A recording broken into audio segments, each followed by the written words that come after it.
Yo, what's up, everybody? What is up? What is up? As is standard streaming tradition, give me a couple seconds here. First few seconds, I always just fumble and stumble around, make sure that that the live stream's actually up and running. It appears that it is. It appears that it is. What is up, everybody? It's Lilo. Today we're going to be live reacting to the new One Piece chapters. Starting with chapter 1129. So the way I'm going to be doing it, I have these like slides prepared right here with a bunch of different like One Piece fun facts and stuff on them. And they also have like the page number that I'm on, like page 1, page 2, page 3, right?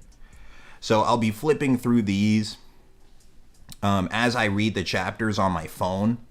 That way I do not get copyright claimed, and you guys can still see some like cool One Piece stuff. So feel free to ask me any kind of questions about One Piece that you'd like. Or if you want to ask Hunter x Hunter questions as well, that would also be pretty cool. But yeah, I'm going to get to reading these chapters.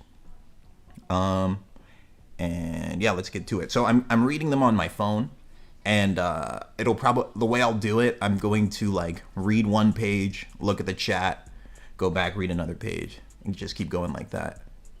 Hunter x Hunter Grandmaster, welcome to the stream, bro. But yeah, we're about to get started right now. So I'm on chapter 1129 and page 1. I'm on the cover page. So what I see for the cover page here, it's Otama, and she's practicing ninjutsu with like Yamato cheering her on in the background. And she's being trained by Shinobu. So that's pretty cool. I hope they have a time skip before the end of One Piece. You know, something I actually really wanted was I wanted Otama to join the Straw Hats because she made Luffy act like more mature, and we got to see like more of Luffy's character that he didn't really show around anyone else. Momonosuke brought that out of Luffy a bit too, but like Momonosuke, Luffy's still a bit immature with him, but like with Otama, he was like in a mentorship role with her, which was pretty cool. But okay, on to page 2. And yeah, for everyone who's just hopping in right now, oh, yo, what's up, everybody? Ignorant Weed, what's up? Said, hey, G, your videos and shorts are always incredible. Thank you, bro. I appreciate that a lot, man. Bromis says, what's up, Lilo? What's up, Bromis? Bromis is one of the smartest guys around. Honestly, bro, you really should, like, try and make some videos, too, dude. I think you really could make good videos, genuinely. Jalen Rose said, oh, wait, Jalen Rose said, wait, my chat is bugging. His message appeared and disappeared. Jalen said, yo, bro, your vid intros, wait, hold up. Yeah, he said, your vid intros be helping me through my day. Appreciate you, bro. No, I'm happy to hear that, man. I'm happy to hear that, bro. But all right, we're on page 2, okay? So page 2 of chapter 1129. And for everyone who just hopped in, what you see on screen is just like various One Piece fun facts with a page number at the top. So that way you guys can like still see some entertaining One Piece stuff as I read the chapter and I don't get copyright claimed, okay? So I'm on page 2 and let's read this. So this dude says, Master Sun God, please quell your anger. Look over there, flames through the cracks in the sky. The kingdom is doomed, the world is ending. You live dolls will pay for what you did to my room. And then he corrects himself and says my temple, and to my pets, and he corrects himself and says my servants. So like we see here, Luffy beat the daylights out of these like giant monsters. It's like a giant snake and it looks like a giant rat. If I remember correctly, I haven't read One Piece in like 2 months. And if I remember correctly, Luffy like KO'd these guys using Gear 5. And it's actually really interesting because like Luffy's one of the only shonen protagonists that uses his strongest form on just fodder for really no reason. I think he just genuinely enjoys using Gear 5. Like it's just actually fun to him. So going over to page 3, Nami says, "Why is that guy so freaky?" Chopper says, "God, he looks more like a demon." And Usopp says, "The town, look out for the slope. So this is all made out of blocks, huh?" And then this cat's like jumping over. Oh, they're riding on the back of this giant cat. And I don't remember how they like got him to listen to them. Maybe they just beat him up. I think that's what they did. But something interesting that happens in One Piece arcs a lot is like if Luffy's there and there's giant animals, he'll end up taming it somehow. That happens almost every arc. And they say it's Lord Iskat. So this is like one of the this guy who's chasing them, who's like pretending to be a god. I think this is his main pet, maybe. Luffy says, "Hey, if he put in all this work to build this, we gotta split without busting it up." And they're just trampling over all of it. And he said, "What did I just say, cat?" And I'm on page 4 now. And I'll peep back at the comments, see if I missed anything. Hunter x Hunter Grandmaster said, "Lilo, do you think that without Otama, Luffy would have less development through Wano?" Let me think here. I think he would have had the same amount of development, but we just would have seen less of it. Because I think Luffy would have ended up doing all the same things anyway. But hold on 1 second. Let me turn on a light in my room. It's kind of dark in here.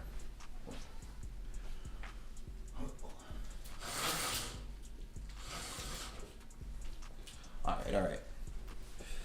I just opened up the blind so a little more of that sunlight can come in. But I think Luffy would have ended up doing all the same things anyway.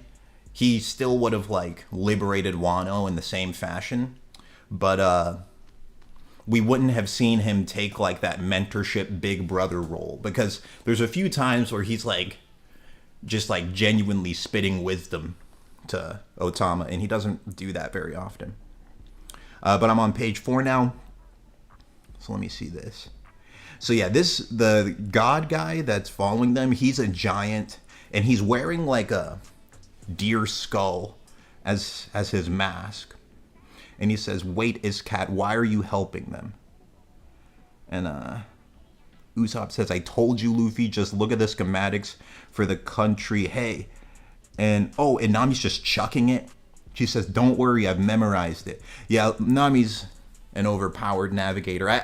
I said before a long time ago, I think she's probably the best navigator in the world of One Piece. I don't know. I don't think anyone else has a navigator this good. And even like Nekomamushi and Inuyarashi, like they were saying that she was special as well, even early on back in what arc did they meet them? It was in Zou. When they met each other for the first time and they were talking about how like they were on Roger's crew, I think they had a bit of dialogue where they're like, she's special. And those are coming from people who like were on the Pirate King's crew. So I think she's like a Pirate King level navigator, and probably has been ever since like the start of the New World. Maybe even just like the moment she was 18, like the first time we see her, she might have already been like the best navigator in the world. And then this page is like a double spread, so it's like page 4 goes on to page 5. It says, "Look over there, Luffy. You can see the mirror door from earlier." Luffy says, "Oh, you're right. And on second look, the clouds are just cotton fluff hanging from the ceiling." So like this whole place that they're in is like a fake world, like a fake room. Let's see. And we have Zoro and Sanji and Chopper talking. Zoro says, "It might look huge to us, but to a giant, it's just a regular old room." So yeah, this is just like a room with like, I think it has a fake sky. And Sanji says, "And because all the walls are mirrors, no wonder the scenery seems to go on forever." Yeah, it's just a fake room. Oh, and they're showing the diagram of it. This is cool. I actually really like how Oda does this, like his world building. It's really good because you get a really good understanding of like where they are and the environment around him. Nami says, so we'll reach the end in no time. We just have to keep going straight.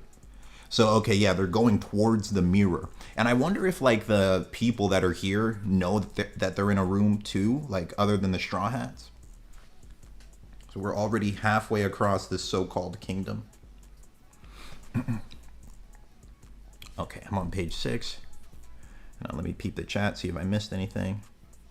Decades back. What's up, Decade? Welcome to the stream. He said back to One Piece. Jonathan Martinez, yo, what chapter is this? We are on chapter 1129, and right now I'm on page 6.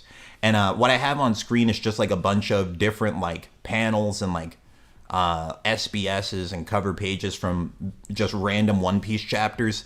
That way you guys can like look at like interesting One Piece things while I read the chapter and follow along if you'd like. Without me getting copyrighted, basically. But I'm on page 6 now. And that giant, he said, I see. So you've seen the schematics, and now imagine you have figured out this world, have you? Yet this was originally a holder cell for giants, and he has a net. And Sanji says he's talking a bit like a samurai. I wonder if this guy has connections to Wano, or if he's just like a fan of them. And he says it was built to prevent giants from escaping. It matters not if you reach the wall, for you will never break through it. There is only a dead end. So I guess I wonder if the walls were made out of like really strong material, strong enough that like average giants can't break out of it, or I guess strong enough that criminal giants can't break out of it, because the people who are sent there would be like criminal giants, so at least decently strong. And this dude is like, the net is so giant that it's bigger than the cat, bigger than all of them, and he captures them all with the net. Okay, and I'm on page 7 now. And let's see. Yeah, so everyone got captured except for, I think all of them got captured with that. And then they're saying, come on, Cat, you're supposed to dodge that. What happened to Lord Iscat? Who's riding on them? Just keep moving. And so we have Zoro and Sanji. They combo attack, destroy the net.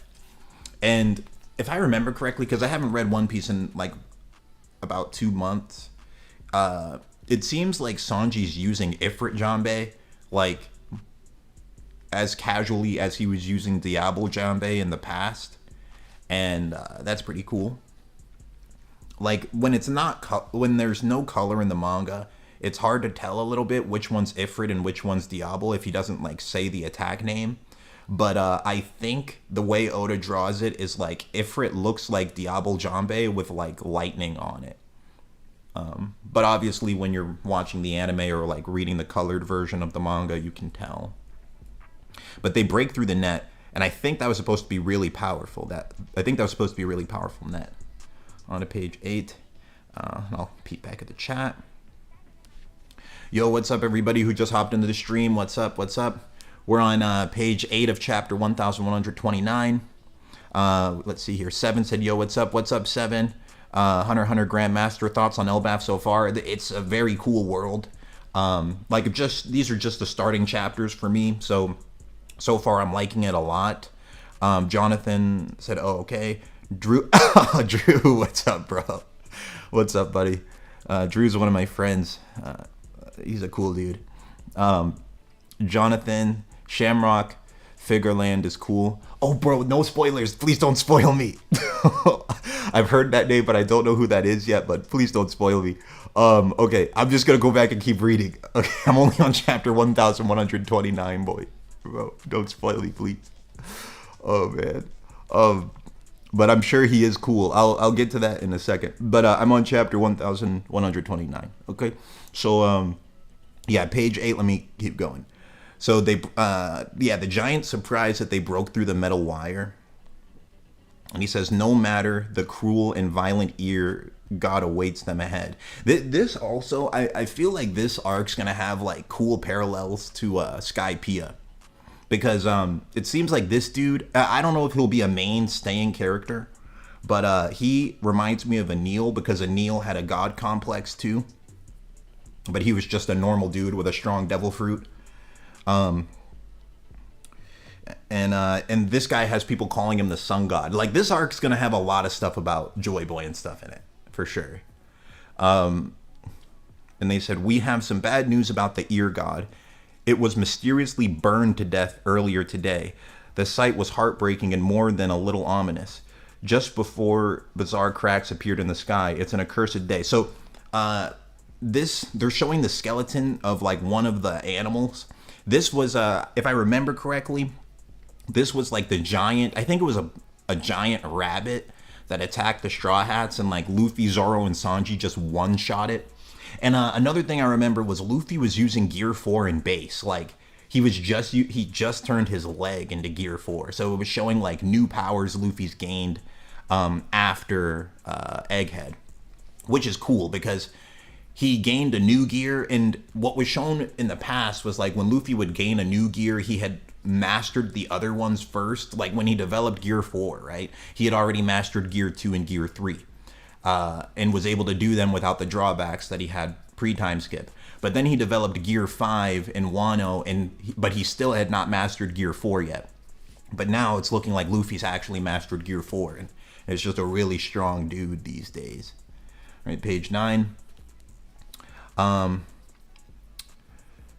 and the dude's like shocked. He's like, they defeated it? Impossible. That was a vicious carnivorous rabbit. The Glut Bunny. What a dumb name, Glut Bunny. That might be some Viz translation type stuff, but it's kind of, I get it. We just found it like that. His laugh, defu. I love One Piece, bro. Like, everything about One Piece is just like fresh, man. Like, it's like new stuff is constantly happening. I don't exactly know how to word it, but the world in One Piece is just like constantly vibrantly alive, bro. I love it deeply. And he said, this too is how the world works. A story without a script unfolding in my little walled garden. I underestimated them. They are the most exciting after all. Defu. Now the world I created has developed its own evil and its own heroes. This guy's kind of a freak, bro. Like, he's kind of weird, man. All right, page 10. Wait, let me peep at the chat. Let's see. Hunter Grandmaster Oda, cooking with names. Jonathan. Oh, don't worry about it, bro. It's okay. Don't worry, man. It's all good. Bromis said Sanji casually hitting Ifrit in base. Yeah, dude. It seems like Sanji, his mastery of Ifrit increased too. Like the same way that Luffy's gotten his gears stronger. Sanji's Diablo Janbe's have become stronger. And we still don't even have an explanation on what Diablo Janbe actually is. Like, why can Sanji just catch on fire? Like, why do you guys think he can catch on fire? Like, me personally, I think he has like some Lunarian DNA from Judge just experimenting on him or something. But on page 10, history is being written before my eyes. This is the charm of my live dolls. The mini world that belongs only to me. Yeah, this guy's just like a weirdo. And, oh, okay, dude, these people that were here pretending this giant was a god, they knew that they were trapped in a fake world. They knew it. They were just pretending. They said, this might be our only chance. The way out is open to us. Let's flee while we can. Tell all the others. And Luffy's like, what's he laughing about? Now dance and struggle in my palm. Harjuden may accept you, but I do not. So what is your move? That's actually interesting. I wonder who's stronger, this giant or Harjuden? But if he's only like a Harjuden level fighter, like, that's absolutely nothing compared to the Straw Hats. Like, Luffy back in Dressrosa one-shot Harjuden with Gear 2. Like, he didn't even need Gear 3, just one Gear 2 KO'd him. Like, most of the Straw Hats should be able to beat him. The sad truth, bro, Usopp should be able to beat him, but I don't think he can. Like, in this arc, bro, if Usopp does not get like a Mjolnir, Thor's hammer or something to boost his strength to like what he should be, because he's technically, like, if you count based off of order, he should be one of the high-ranking division commanders on the Straw Hats, but he is fodder, bro. Like, Usopp would lose to so many weak people. Like, bruh, I don't know. I'm if I were to put a scale to it, Usopp's. It's like there's people with 100 million berry bounties that would one shot him, bro. Like he's trash. Like he's not even. He's trash, man. He needs to get stronger. But right here. He's doing a special attack green star, skull blast grass. So he shot like an explosion. Oh, we're on page 11. He shot like an explosion at the wall. Oh, he was trying to break through to get them out. He said, no good, it only broke the mirror. This wall is really tough.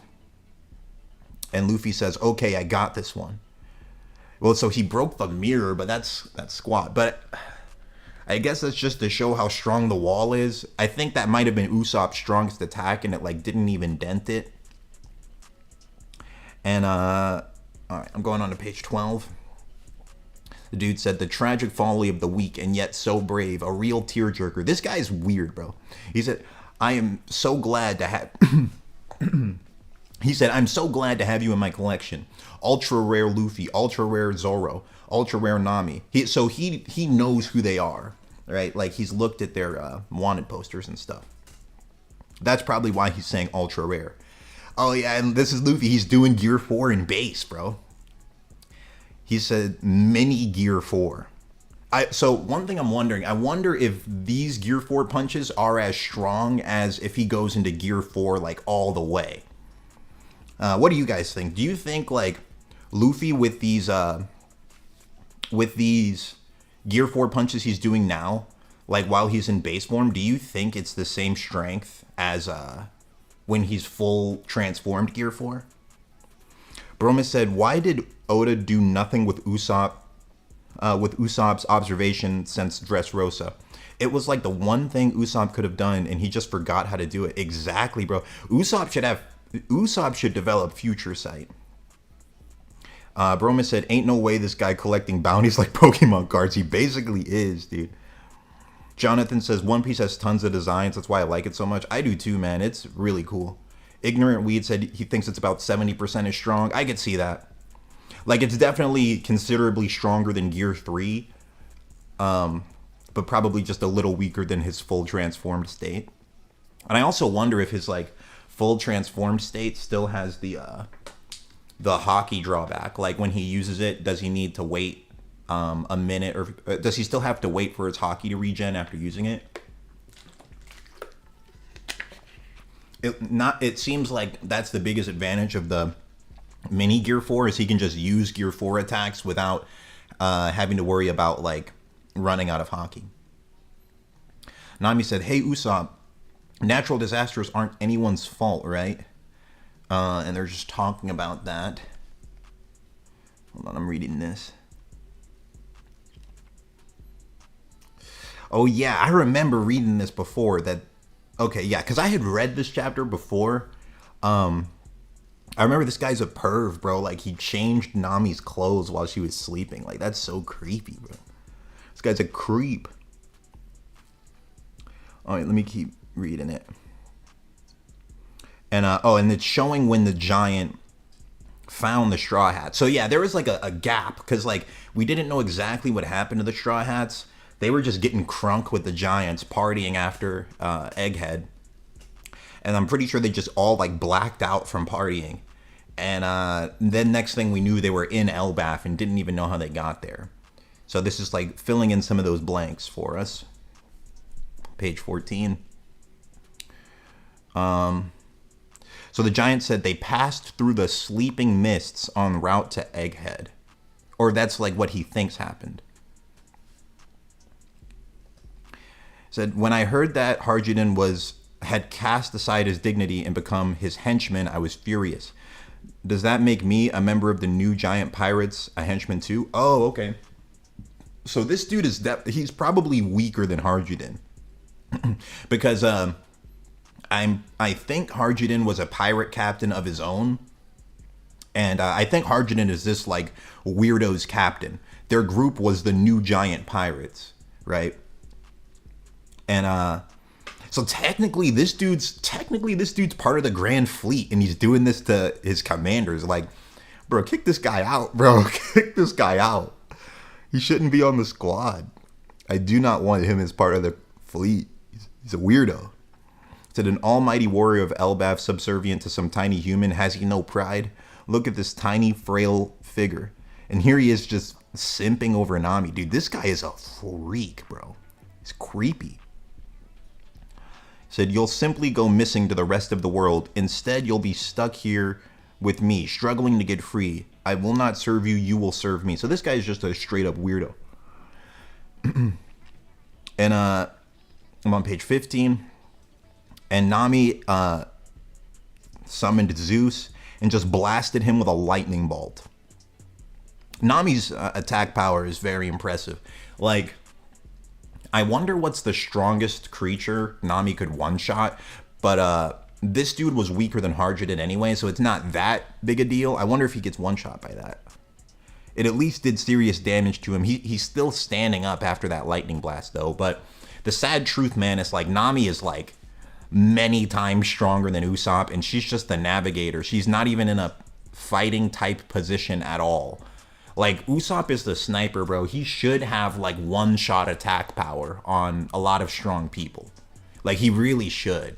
It's a shame he's, like, the most underdeveloped Straw Hat. Like, I love One Piece. I'm a huge fan of the series, but out of all of the Straw Hats, Usopp is the least developed by far, and Oda really has not done a good job with him yet. So, I really hope that this arc, Oda cooks and really lets Usopp get a big power up and let him have like a brave moment, bro. And like something that could really help Usopp is if he has like a brave and smart moment, like give him a good fight where he outsmarts somebody and defeats somebody strong and gets a strong power up. And if you throw in a line of dialogue where he like hates on himself for being weak in the past and is like, yeah, I can't do that anymore, that would be like that would literally save Usopp's character. I'm not gonna lie. But if you guys watch I'm gonna go back to the chat. I'm on page 15. Do any of you guys watch Tony Stadavoci? He's a comedian YouTuber who does like YouTube shorts. He made a video talking about like how if Usopp doesn't have a big moment this arc, he's just gonna straight up say he hates Usopp. And I was honestly thinking, like, you know what? I can't even hate on you for that. Because it's like, he should be dope by now. Ignorant Weed said, Full Gear 4th gives Luffy a ton of speed to the punch. I'm not a Grandmaster, not like we already have a freak for Nami. Exactly, we don't need another freak, bro. Sanji's another one, bro. He needs to turn down the perviness, bro. Sanji was a better character pre-time skip. Like he was like weird pre-time skip, but he was more like chivalrous than weird. But post-time skip, he's more weird than chivalrous. So I don't know. Maybe if he tones down Sanji a bit this arc, that'd be great. Anyway, we're on page 16 now. Luffy said, "I hate to leave, but we gotta go. So long, Kingdom of Blocks." And he's like pulling back that fist. And we're getting like small glimpses of all the Straw Hats. I love when Oda does stuff like this, bro. He said, "Outside at last." Sanji said, "Take that, giant perv." Usopp saying, "Please let it be Elbaf outside." Nami happy that she slapped that guy with a thunderbolt. Luffy charging the punch. The cat just hyped up, running forward. And yeah, Luffy does a Kong gun in base form. That's so dope, dude. And they're like, "We're outside." Bro, that's sick. Like, One Piece is just good at doing stuff like this. Like, building up moments and having hype moments. One Piece is, like, king at that. Okay, so now I'm going on to chapter 1130. Let me go back to page 1. And I will change this number. Well, you guys know I'm on 1130 now. Let me see if I can just quickly edit this. No, I can't. I can. I know how. Hold up. Let me change this number. All right. So now we're on chapter 1130. I'm hyped to read this one. Okay. Let's see. Bromus said, "I've been saying the same. Honestly, even if he has a big moment, I might still hate the dude. This guy, the only one who straight up said it's okay to forsake Luffy's dream to survive. True, he did say that. I get he's a liar, but high-key lost my respect. Yeah, he really shouldn't have said that. Like, during Wano, he's the only one who's in the Straw Hats who's ever said that. And, I mean, the way I saw the scene was like, if Usopp was the one who is getting beaten up and they were telling him to say Luffy would never be Pirate King, he would say the same thing Nami did. He would have like died standing up for Luffy. But he was like, I think he was saying like he doesn't want Nami to die for it. But the truth is he's the only Straw Hat who would say that in that position. Like no other Straw Hat saying that ever. So it's like the dude really needs a lot this arc. I'm not gonna lie. I mean, Oda is capable of doing it for sure. It's just I don't know if he cares that much about Usopp to do that. I hope he does.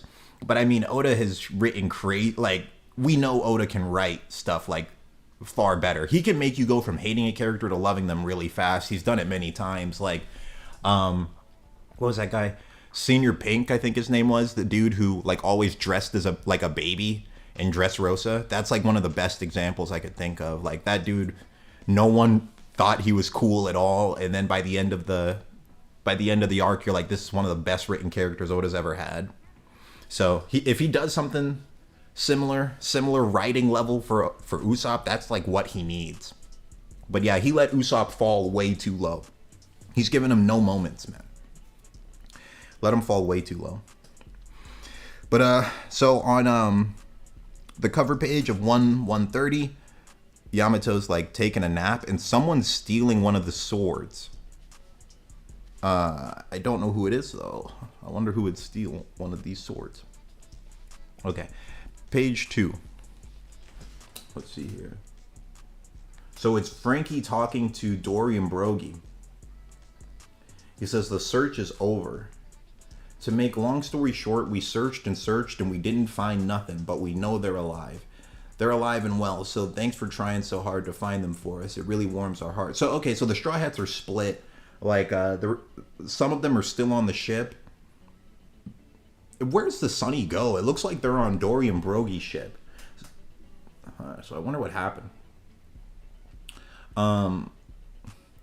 Robin said, let's wait for them in Elbaf. We're all heading for the same place. Indeed, my shark network didn't turn up anything either. We're just grateful that you went to such lengths to search. Jinbei is a very great addition to the Straw Hats because he's a fishman, so like he can save anyone who falls into the ocean. Any devil fruit users that fall into the ocean, he's like perfect for saving them. And he gives them like access to speaking to like sharks and fish and stuff. It's pretty cool. And Brooke said, plus we're out of food. No point to any of this if you all starve in the process. I see. Well, if their own crew says so, they're fine. And honestly, like Dory and Brogy are kind of like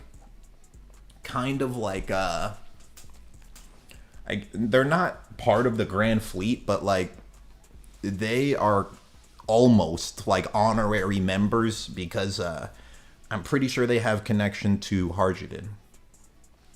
And Luffy and the crew has known them for a long time. So they said, that's it. Steer us back to Elbaf.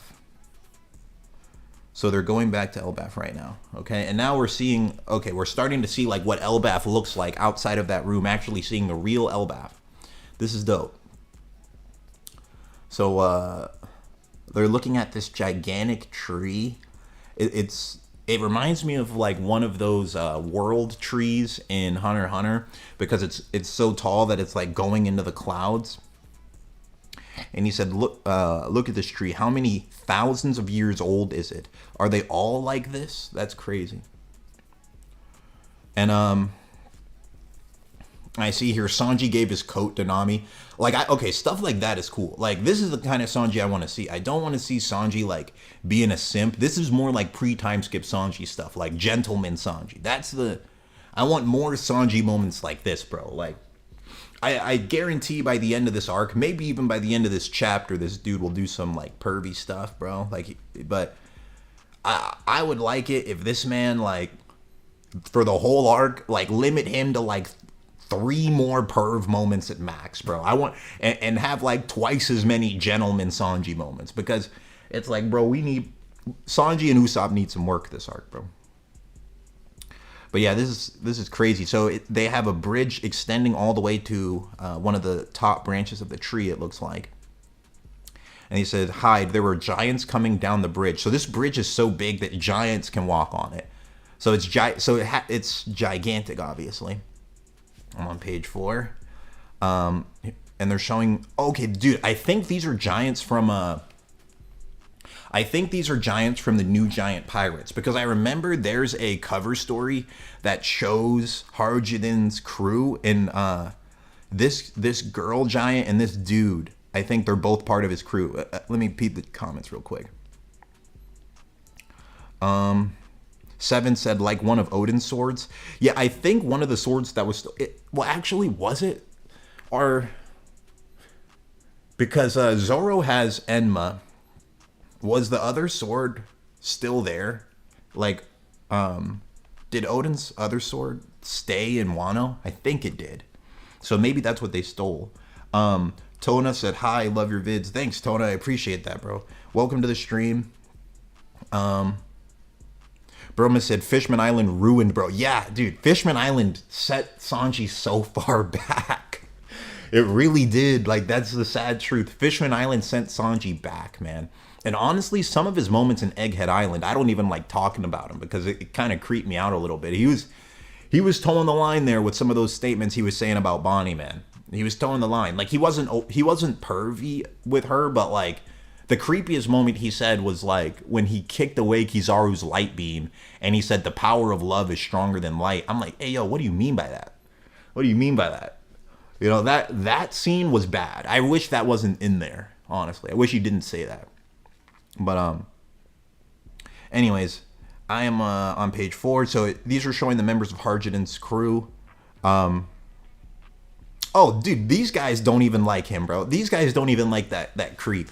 They're like, why did Harjin have to bring that weirdo onto the crew? He said, well, that's because he's a good navigator. Wait, are they talking about that weird dude that Nami just slapped, or are they talking about Loki? Because right after the girl, she said, well, I hate him. Loki's not the shame. Oh, no, okay, yeah, they're talking about that dude. Okay, she said, I hate him. Loki's not the shame of Elbaf, it's him. And then, and we see their roles. So she's the ship doctor, and then the other guy, Goldberg, is the cook. And Goldberg, his laugh is the gya. I love the laughs, dude, in One Piece. He says the gya. He said, that's only going to make Rodo happier. You saw it, didn't you? Piper, his crow, was carrying a little boat. Intruders have to be caught, of course. But Rodo's creature, intruders... dude, the way they write his words is a little weird. But Rodo creates intruders all his own. Okay, page 5. They're all hiding, but Luffy's just standing in the open. They're telling him to hide. And he's like, they seem nice.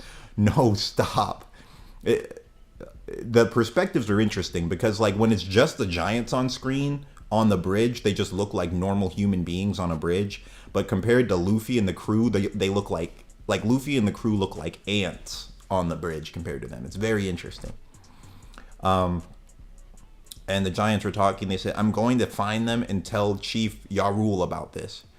Did you hear that, people? They said the name Elbaf. We've got to be there. And Sanji already perving out. He said, I didn't know that there were giants so beautiful. And Luffy's trying to reach out to him, saying, hey guys, just try to talk to him. And Nami stops him. He said, they just said intruders get caught. And they look over, they're like, did I imagine that? I think so. They might be just pretending that they didn't hear him.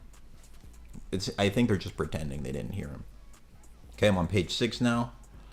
And Julian, what's up, bro? He said, how are you doing? Long time no see. The latest video was awesome, by the way. Thank you, bro. I appreciate that. Bromus said, Zoro has Enma and Momo has the other one. Oh, okay. That's cool. Honestly, man, I wish Momo was still a child because it's so jacked up. He missed his whole childhood. He lost 20 years of his life, but that was also like a parallel to I think they skipped 20 years into the future, right? So it was kind of like if he grew up and went through all those years but just had no memory of it. And then Bromus said, I think the statement wasn't in reference to him loving Bonnie. I think it was him. I think he was talking about how much Bonnie cares about Vegapunk. Oh, okay. Actually, I hope that's what it means, bro. I hope so. Because that is a much better interpretation. I'm on page 6. So on page 6, we see Luffy standing on like the top rope of the bridge. And yeah, we can see the Straw Hats on the bridge. They're like ants on this bridge because it's designed for giants. So Zoro said, we gotta hurry. If the giants come back, there's nowhere to hide. A giant-sized bridge means every step is a pit to avoid. Yeah, that's actually terrifying. Like if you have a fear of heights, that would be terrifying. I would not be able to walk on that bridge. I just straight up wouldn't, bro. I wouldn't be able to walk. I would just freeze probably. I said, and he said, and I think that's Sanji saying, don't worry, Nami. Oh, wait, no, it's this. Who's saying this? Don't worry, Nami. I used to balance on ropes all the time. I'm good at this. That might be Chopper. I don't know who's saying it. It's a trial. It's a trial. Fit for a brave warrior. And Usopp's just trying to hype himself up so he can keep going because I think he's scared. I'd be terrified. I can't even blame him. And then Luffy's just not scared because Luffy's just like that. And Zoro and Sanji obviously aren't either. The forest below is packed with giant wolves. Zoro said, what's up, Luffy? Can you feel that? Something's tingling. So Luffy's using observation haki and senses something. Sanji says, well, I'm not going. Because he just wants to stay with Nami, obviously. And then and Sanji stops him. He said, and neither are you. You're not setting foot in the forest you're not setting foot in any forest in the entire world. I'm on page 7. Yeah, Sanji just saved us about 20 chapters of Zoro being lost by doing that. And then Luffy said, it's whoever I heard roaring back in the Block Kingdom, I think. You guys keep going across the bridge. Luffy is built different, bro. He just jumped off the bridge just to follow like whatever his observation haki was sensing. Luffy's different like that. And Chopper said, Nami said, what are you doing, Luffy? And Usopp's still trying to hype him up. Where are you going? It's all wolves down there. Bro, Luffy doesn't care. He will cook them all. All right, I'm on page 8. Peep the chat real quick. Who has more potential, Momo or Yamato? Good question. That's actually a really good question. Who has more potential, Momo or Yamato? Well, I'd probably say Yamato now. Well, no, hold on. There actually is a statement from Yamato where Yamato says that Momo will surpass her. I think one of the things she said was she will stay on Wano living like Odin did until Momo surpasses her. And I don't think that Yamato's at her full potential yet. But I don't know. I wonder if her potential would be like Kaido level. I don't know. I think like characters' potential gets capped by their dreams in One Piece. So like Yamato doesn't have a dream of like being as strong as Kaido. She wants to be Odin. So I would say that Yamato's max potential might just be like dead even with Odin. And Momo is like meant to surpass Odin eventually and surpass Yamato. So their potentials are probably close to each other. I would say Yamato's max is like as strong as Odin is. And she's already like close to that. I think she still has a little bit to go before she's at Odin's actual level. And Momo clearly has a long way to go before she's there. Before he's there, right? Okay, what page am I on? I'm on page 8, yeah. Okay. And One Piece, the news, big news Morgan's just twisted it to make it look like they attacked Egghead, is what they're saying. And the Giants said that the newspapers are too small for them to even read them. That's interesting because the Giants probably have like giant newspapers made just for them to read. And Robin's reading it for him. She said, the giant pirate crew returns after a century of slumber. With Emperor Straw Hat Luffy, they set the seas around Egghead aflame. The captains of the giant pirate crew, Brogy the Red Ogre and Dory the Blue Ogre, are each worth 1.8 billion berries. Okay, so now they have billion berry bounties, right?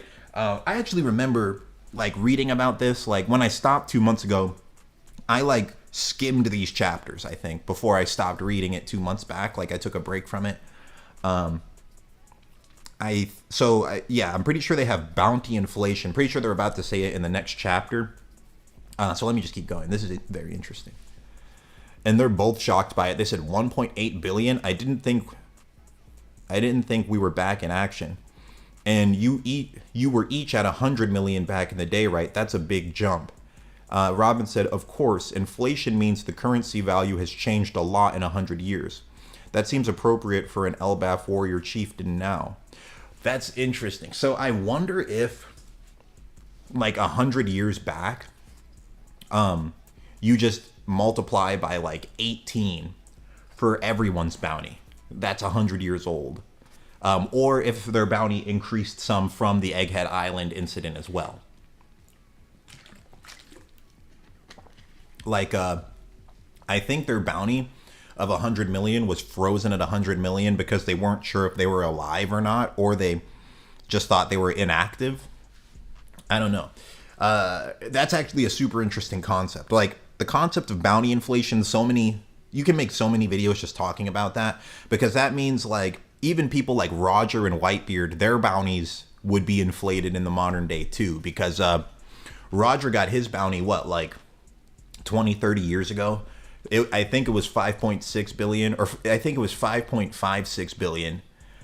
So with inflation, what would it actually be currently if he was still alive? It might be 6 or 7 bill. It's interesting to think about. Let's see here. Hunter x Hunter Grandmaster said, imagine Yamato dresses like Odin when Odin is drunk because she wants to be him. She probably does. G Combat, welcome to the stream, bro. He said, do you think Usopp will finally get some shine this arc? I'm hoping so. I really hope so. If he doesn't, then that's a huge shame. If Usopp doesn't get shine this arc, then I'm kind of going to give up on him as a character. I'm just going to say, like, you know what? I liked Usopp in pre-time skip, but now I've kind of given up on him. If he doesn't get, like, a big power-up and some cool dialogue at the very least, then it's not good. I mean, if I were to like just be straight up about it, the bare minimum I'm expecting is a power up, like a big significant one. And I'm hoping it's going to be connected to the Giants in some way, like you could give him Thor's hammer. And that would be a perfect parallel to pre-time skip Usopp with like the fake 5-ton hammer. One thing I was thinking is like give him a hammer where it's like to Usopp it feels like 5 pounds, but to everyone else it actually feels like 5 tons if he hits you with it. That would be perfect for Usopp. That would be the perfect parallel. He yeah, they can do a lot for him. Black Ice said, what chapter are you on? I am on 1130 and I'm on page 9 right now. And yeah, and on the screen I just have like random One Piece panels, cover stories, and like fun facts and stuff, so that way you guys can see One Piece stuff while I read without me like getting copyright claimed. Okay, so all right, so back to page 9 on chapter 1130. And they're talking about bounty inflation, and this to me is just like this is like why I love One Piece, because it's just such a deeply thought out story, bro. I love Hunter x Hunter. Hunter x Hunter shines in its like power system and its character dialogue between characters, and like you can just constantly see how smart Togashi is with every page. Like everything in Hunter x Hunter that happens is really well thought out, and there's like very few mistakes throughout the story. But where One Piece shines in a similar way, but it's more like it's just such a fascinating world. Like the One Piece world is fascinating, bro. And I don't know, I just love One Piece. To me, it's my favorite manga. It's my favorite manga, bro. It's just very unique. But yeah, I wonder what the inflated bounties of people like Whitebeard and Roger would be in the modern day. That would be interesting. And I wonder if Joy Boy had a bounty, like the original one. Anyways, so Robin said that this bounty seems appropriate for Dorian Brogy today. Meanwhile, our captain is the culprit who murdered Vegapunk. So they blamed it all on Luffy. And Luffy has an X on his arm in this picture. I wonder if like the newspapers edited that on, or if that was something Luffy did himself, like using his Gear 5 powers to like send a message on purpose, like the way he did with 3D2Y. And then one of the Vegapunk clones is just laughing at it. And then they said, when was this picture taken? At some point in Egghead, I'm sure. The World Economic Journal has people everywhere. They'll pay good money for photographs. Page 10. When Luffy turns into his free form, does this mark appear on his arm? Does it? He's usually moving around so much I've never gotten a good look. It seems unnatural to me. His hand is blurred, but the mark is crystal clear. Strange detail to focus on. It just seems familiar to me. Oh yeah, this is like the X mark that they did during Alabasta for Vivi to show that they were friends. Maybe he did, but yeah, maybe Vivi edited that on because she's with Big News Morgans. Amazing to think that Straw Hats. Brogy's saying, amazing to think that Straw Hats considered equals with red hair now. That is amazing. They're equals in title, but Shanks is still a little bit stronger, but it is amazing that Luffy's gone this far. We had this youngster named Harjiden. Oh yeah, okay, this is what I was saying. I thought that they were somehow connected to Harjiden. So Harjiden was on their crew originally. And he said, I hear he's your follower now. He's the son of a king too, you know. What? Okay. Was a real tempestuous brat though. He was the son of a king? Is he? Yeah, and they were talking about Loki earlier. And Loki's like a prince in like his usual lore. So maybe Loki and Harjiden are brothers. He said they wanted to come get you too, but in the end it was only us old timers because of a bit of trouble back in Elbaf. Trouble? And I'm on page 11. Wait, this is page 11, right? Yeah. Okay. He said, it happened while the captains were away. You see, in Elbaf, the king had another official child known as the accursed prince. Oh yeah, I was right. Yeah, they're brothers. He committed all manners of evil acts and was sentenced to crucifixion a few years back, but nearly escaped his punishment.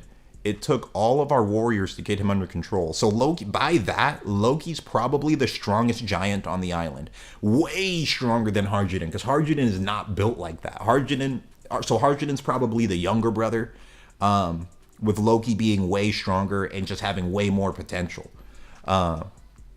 So all the giant warriors of Elbaf together, this guy's cracked. He's stronger than all the giants together, or just about even. Well, he's slightly weaker than all of the giants on Elbaf put together, which is nuts. And I wonder if Dory and Brogy were there too, fighting him too. I don't think so, but I don't know. He said, yeah, he's got a few screws loose.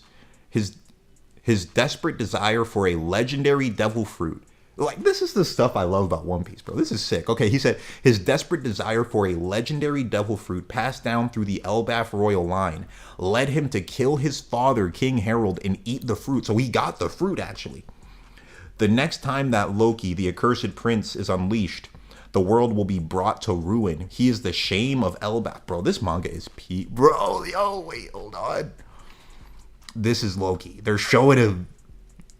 So he's still chained up. Wait, so when did they chain him up? Did that... They said he was sentenced to crucifixion a few years back. And has he just been chained up for years? Or was he just chained up for like a few days? I'm not sure. Because they said the reason Harjuden couldn't be there with Dory and Brogy was because they were fighting. They had to... Wait, did I read that right? They said they wanted to come to get you too, but in the end it was only us old timers because of a bit of trouble back in Elbaf. So I'm not sure how long Loki's been chained up, and I don't know if Harjuden was fighting him too or not. They probably showed Harjuden in the cover stories. I'd have to look back at them. But Loki's chained up at this tree. He has a sick design though. He looks cool, bro. Like, this is one of Oda's coolest designed characters for sure. And Luffy's just standing in front of him like a Chad, bro. Loki's eyes are bandaged up. Like, I wonder if he sees using haki like Fujitora. He said, "Name yourself. I'm Luffy, the man who will be king of the pirates. King, where am I and who are you?" Oh, bro, this is so sick, bro. Hold on, let me peep the comments. Ignorant Weed said, "Poor Luffy, they always blame him for everything." They really do, man. Hunter x Hunter Grandmaster said, "Lilo, if you've ever played the Kratos games, I hope Usopp gets a ranged weapon like Atreus' bow. That would be sick." And I love the God of War games. Hunter x Hunter Grandmaster said, "Lilo, who do you think would win in a fight, Base Pito or current Usopp?" Well, I mean, Usopp should be way faster than Pito because, like, light speed is, like, considered, like, a fodder reaction speed feat in One Piece. So he should be faster than Pito, but the sad truth, man, I don't know if Usopp can like this the strongest people Usopp has damaged were like Fishman and Fishman Island. And those guys were like relative to Arlong. So it's like Usopp can 1v1 Arlong level threats. And so it's basically like, a better question would be, can Pito beat Arlong? If Pito can beat Arlong, then she can beat Usopp most likely. But that's a tough one, actually. That's a sad truth that it's tough because, like, the Royal Guard should be fodder to One Piece characters. But, like, Usopp is so weak that he might lose to Pito, bro. Like, Usopp's actually pretty durable, though. Like, he took 2 of Ulti's attacks. With Haki while she was in her transformed state, like, and he survived that. I don't know, it's sad, but I mean, Usopp should be able to win, especially since we're this deep in the story, but there's a real chance like Pito would like slash and just kill him. Sadly, Pito might wear him down and win. But I mean, like, the other thing, I don't know if, like, Usopp's dodging speed is that fast. I need to look and see, like, what's the fastest attack Usopp's ever dodged? He can hit people that are, like, really fast. He can land attacks on Pito for sure. But the question is, I don't know if he's really going to do that much damage, and I don't know how many Pito attacks he can withstand. So I'd have to really think about that. Mr. Den said, "Not gonna lie, he is folding Pito. He should be able to.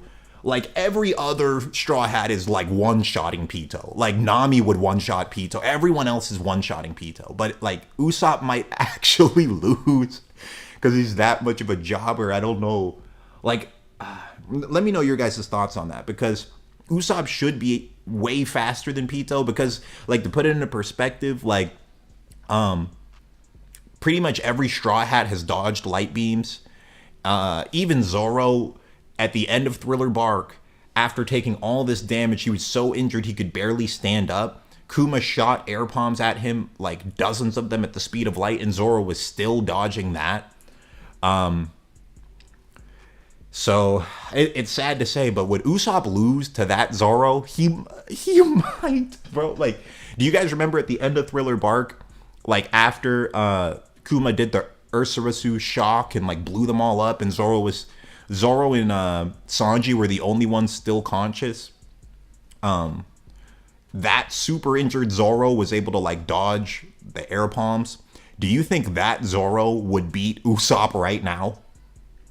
He might, bro. Like, that's the sad truth. Like, Usopp is so disappointing, man. I'd have to look more into Usopp's scaling. Like, I need to see what's the fastest thing he's ever dodged and what's the strongest person he's ever defeated.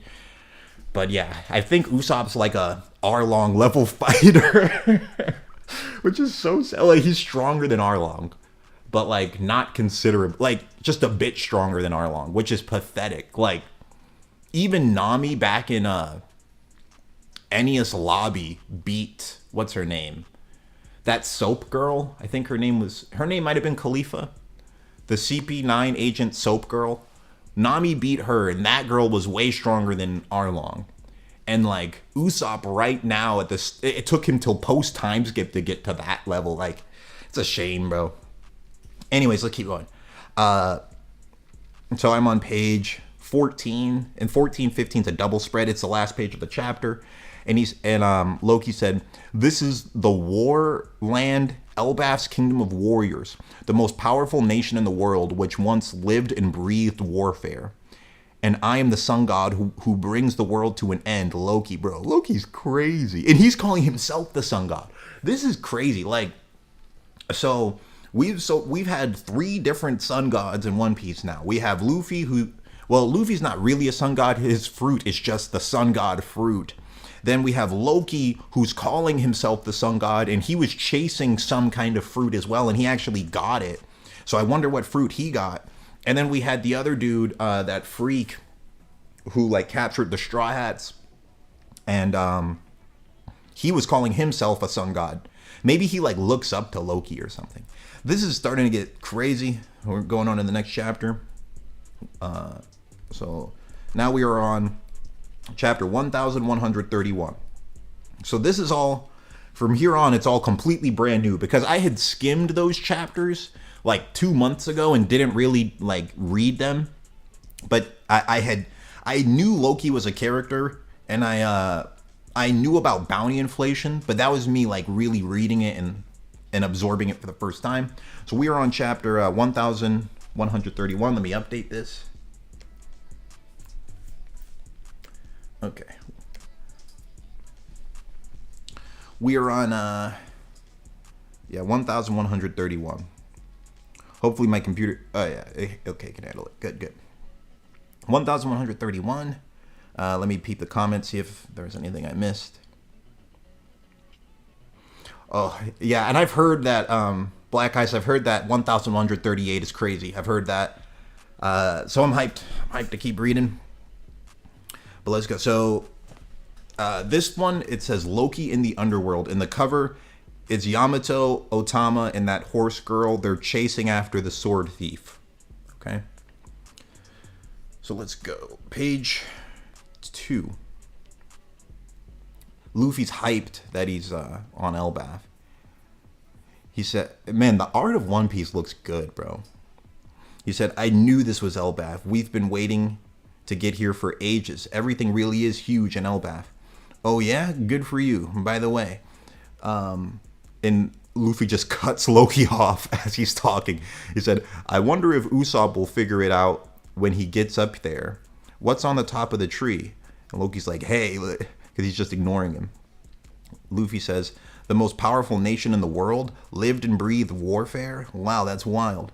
When I was on Dorian Brogy's ship, I'd never seen so many giants at once. It really was overwhelming." And he's just ignoring Loki, everything. I can believe that they're the most powerful." "Hey, I'm talking to you," he yells at him. That's so funny. And all the wolves around are like alerted by it. Oh wait, what page am I on? I was just reading that without changing the page number. I'm on page 3. Loki said, "I am the sun god enshrined in the legends of the land. You will not speak without my permission, human. Now answer me. What do you make of the situation?" Oh, dang, they're showing his bounty. He had a 2.6 billion bounty. Loki, the accursed prince. Special government bounty. I wonder why it's called special government bounty. Page 4, he said, "What do I make of it that you're chained up?" He said, "Keenly surmised." Luffy does not care, bro. And honestly, Luffy would probably knock this man out if they actually fought. Like, Luffy doesn't care. He said, "Keenly surmised, but no man chooses to be chained. and I am no exception in this regard. I would rather be free. Did you know? So he explained it. So he's been here for 6 years. Bro, this is sick, dude. I'm loving this. This is crazy. He said 6 years. I consider myself the strongest in all of Elbaf. He definitely is, because it took all the giants together to beat him. And I think even before he got that devil fruit, I don't know if he ate it, but it seems like even before he had the devil fruit, he was like extremely strong. And then the devil fruit made him even more cracked. He said, I consider myself the strongest in all of Elbaf, but this tree is known as the jewel tree. No way! Wait, this is an Adam wood tree? Bro, this manga is so good. He said, which forms the very kingdom of Warland itself. The chains are, oh yeah, okay, he ate the devil fruit because those are sea stone prism chains. He said, the chains are sea prism stone. They rob me of my strength and keep me imprisoned. So, and this dude is kind of similar to Luffy. He said, so I've got a question for you, Roddy. And Luffy doesn't even care, bro. Luffy's just chilling, just, Luffy's him. He said, it's Luffy. He said, do you want to make a deal, Luffy? You're a pirate, aren't you? I'm on page 5. Sorry, these pages are just crazy. I'll check the chat in 1 second. He said, you're a pirate, aren't you? If you should undo these chains that bind me, I'll offer to completely eliminate one rival pirate crew of your choosing. What say you? The key should be somewhere in the village.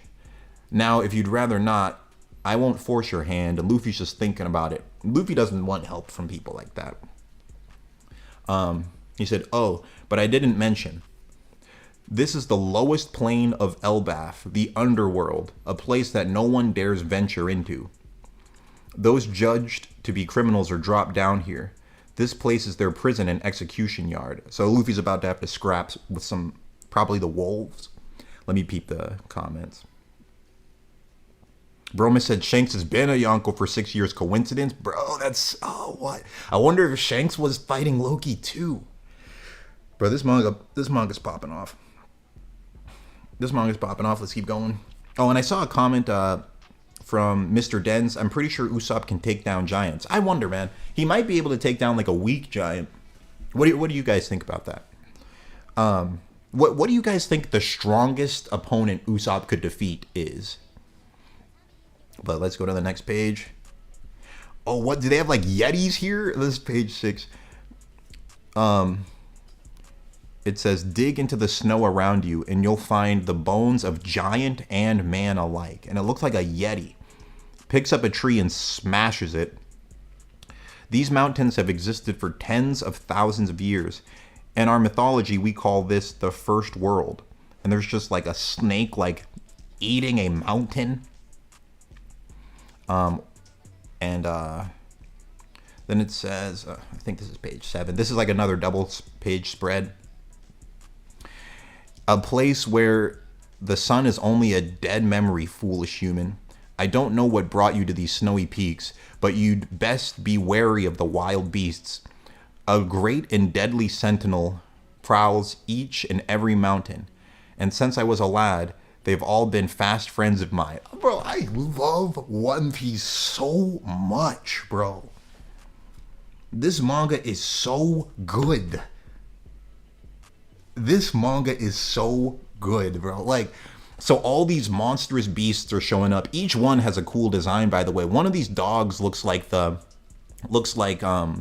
dog from Berserk, like Guts' like alter ego. And Luffy just does not care. He's not intimidated at all. He's like, oh, this takes me back. He's probably just thinking back to his days training with Rayleigh. And Loki's like, so if you don't do as I say, they may not take kindly to it. So when he was explaining these beasts, I was thinking to myself, I wonder if Loki just uses Conqueror's Haki, because Loki 100% has Conqueror's Haki. There's no way a dude with this much ambition and that high of a bounty doesn't have it. He definitely has it. And I was wondering if he was just using Conqueror's Haki to like make the animal to leave him alone. And maybe that was what he was doing because they've all been his friends since he was a kid. But Luffy can just beat them all up. He does not care. This man is ridiculously cracked. And I hope Luffy just beats him up, bro. This is about to be crazy. I'm on what page is this? This is page 8. This manga is so good. He said, those other little ones are humans who choose to do battle with Elbaf. They wear stinking robes to turn away the ravenous beasts, but they only delay the inevitable. They are corpses already. Now that's really uncalled for, sir. Oh yeah, there's some other people there, like wearing robes to like try and keep the beasts away. Who is this guy? Can we rob him blind? Maybe he's got something. We don't want to get knocked unconscious like the last time. Yep. Yeah. Oh wait, hold on. I mean, around here, you don't expect to run into red-haired Shanks of all people. Bro, this manga is popping off. So Shanks' hockey knocked him out in the past. Luffy said, huh? Did you just... what? And all the animals instantly love Luffy. I love this manga, bro. I think they just sense the kingly aura from this man. He said, did you just say Shanks? We did, but this is really invalidating everything we thought we knew. He said, wait, what? Wait a second. Who was that pipsqueak? I love this manga, bro. He said, did Shanks really come here? You know, red hair. They instantly love Luffy. Like, what do you guys? Well, don't tell me if it gets explained later. But what do you think it is that makes the animals instantly love Luffy? Is it because they can just intuitively sense that Luffy has cracked Conqueror's haki?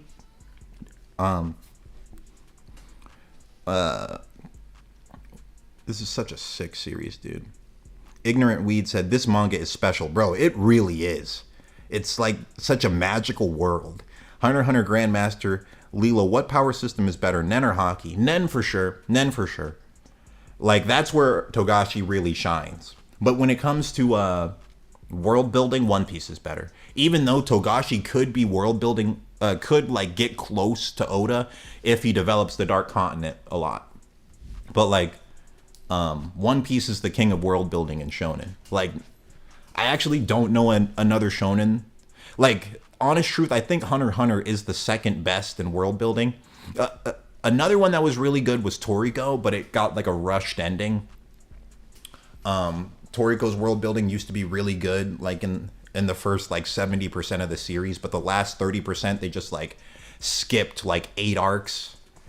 That's actually how I got into King of Lightning. Like, King of Lightning was one of my biggest like manga YouTuber inspirations. I would read Toriko and like watch his live reactions weekly when I was like a kid. Anyways, let me keep going. But yeah, why do you guys think these animals love Luffy? But if they explain it later, don't tell me. So he said, did you just say Shanks? He said, we did, but this is really invalidating everything we thought we knew. What? Wait a second. Who is that pipsqueak? So Loki's realizing Luffy's built different, bro. I wonder if Loki will realize that Luffy's stronger than he is. Because Luffy would knock him out. I just guarantee it. Luffy would knock him out. If they full strength fought, I don't think it would be easy, though. Loki seems like a real deal, like, threat. Like, relative to a Yonko. But Luffy's a legit Yonko. He's not going to beat him. Said, did Shanks really come here? You know red hair? I love this manga. He said, if you mean that... oh, you can't call Shanks a coward in front of Luffy. He will beat you up, bro.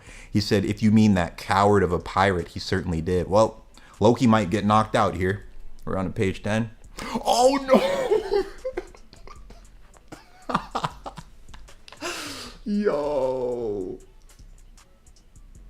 Yo. It was instantly on sight. I was thinking that we were going to get like a page or two of build-up. The moment I turned the page, Luffy's just full gear forward throwing heads. Luffy... that's something about Luffy, man. You cannot talk trash about his friends in front of him. He will just knock you out clean. Luffy could not operate in normal society. I'm telling you. Luffy could not operate in normal society. The moment someone says something about his friends, he will just box right there. He doesn't care who you are. Like, Luffy heard this guy say, like, he's the prince, he's all this stuff. He heard all of it. The moment he called Shanks a coward, this man is throwing hands, bro. This is sick. I'm going back to the comments really quick. Black Guy said, King of Lightning is awesome. I still watch his stuff. He's very funny. He's very funny. And Black Guy said, I feel like it's because they feel he's very similar to them and might view him as a beast. That could be it. That's like the same thing with Gon and Hunter x Hunter. I feel like Luffy grew up with animals when he was a kid and with Rayleigh. Yeah, he definitely did. And that's probably why they love him. Got it. Yeah, that makes sense. A Hunter x Hunter Grandmaster said, Lilo, what characters in Hunter x Hunter would have Conqueror's Haki? Definitely Gon, no question about it. Jing, Meruem. The interesting thing, I don't know if Killua would. I don't, because Killua, like, he's more similar to, like, Law. You know? Like, and, like, Killua didn't even have big ambition. Like, that one of the big things about Killua, the whole beginning of the series, was he didn't even know what he wanted to do. So he was just, like, following Gon. So I don't know if Killua would have it or not. But yeah, off the top of my head, Meruem, Gon, and Jing. Maybe Netero for sure. Like, I think every enhancer. Well, not every enhancer, but like all of the strong enhancers probably would. Like Uvogin would. Like Uvogin in the manga, like there's some special pages for the Phantom Troop in the manga where they explain a little bit about them. And one of the things it says about Uvogin is like all he cares about is strength, and he's constantly trying to get stronger all the time. And his dream is to have a punch as strong as an atomic bomb.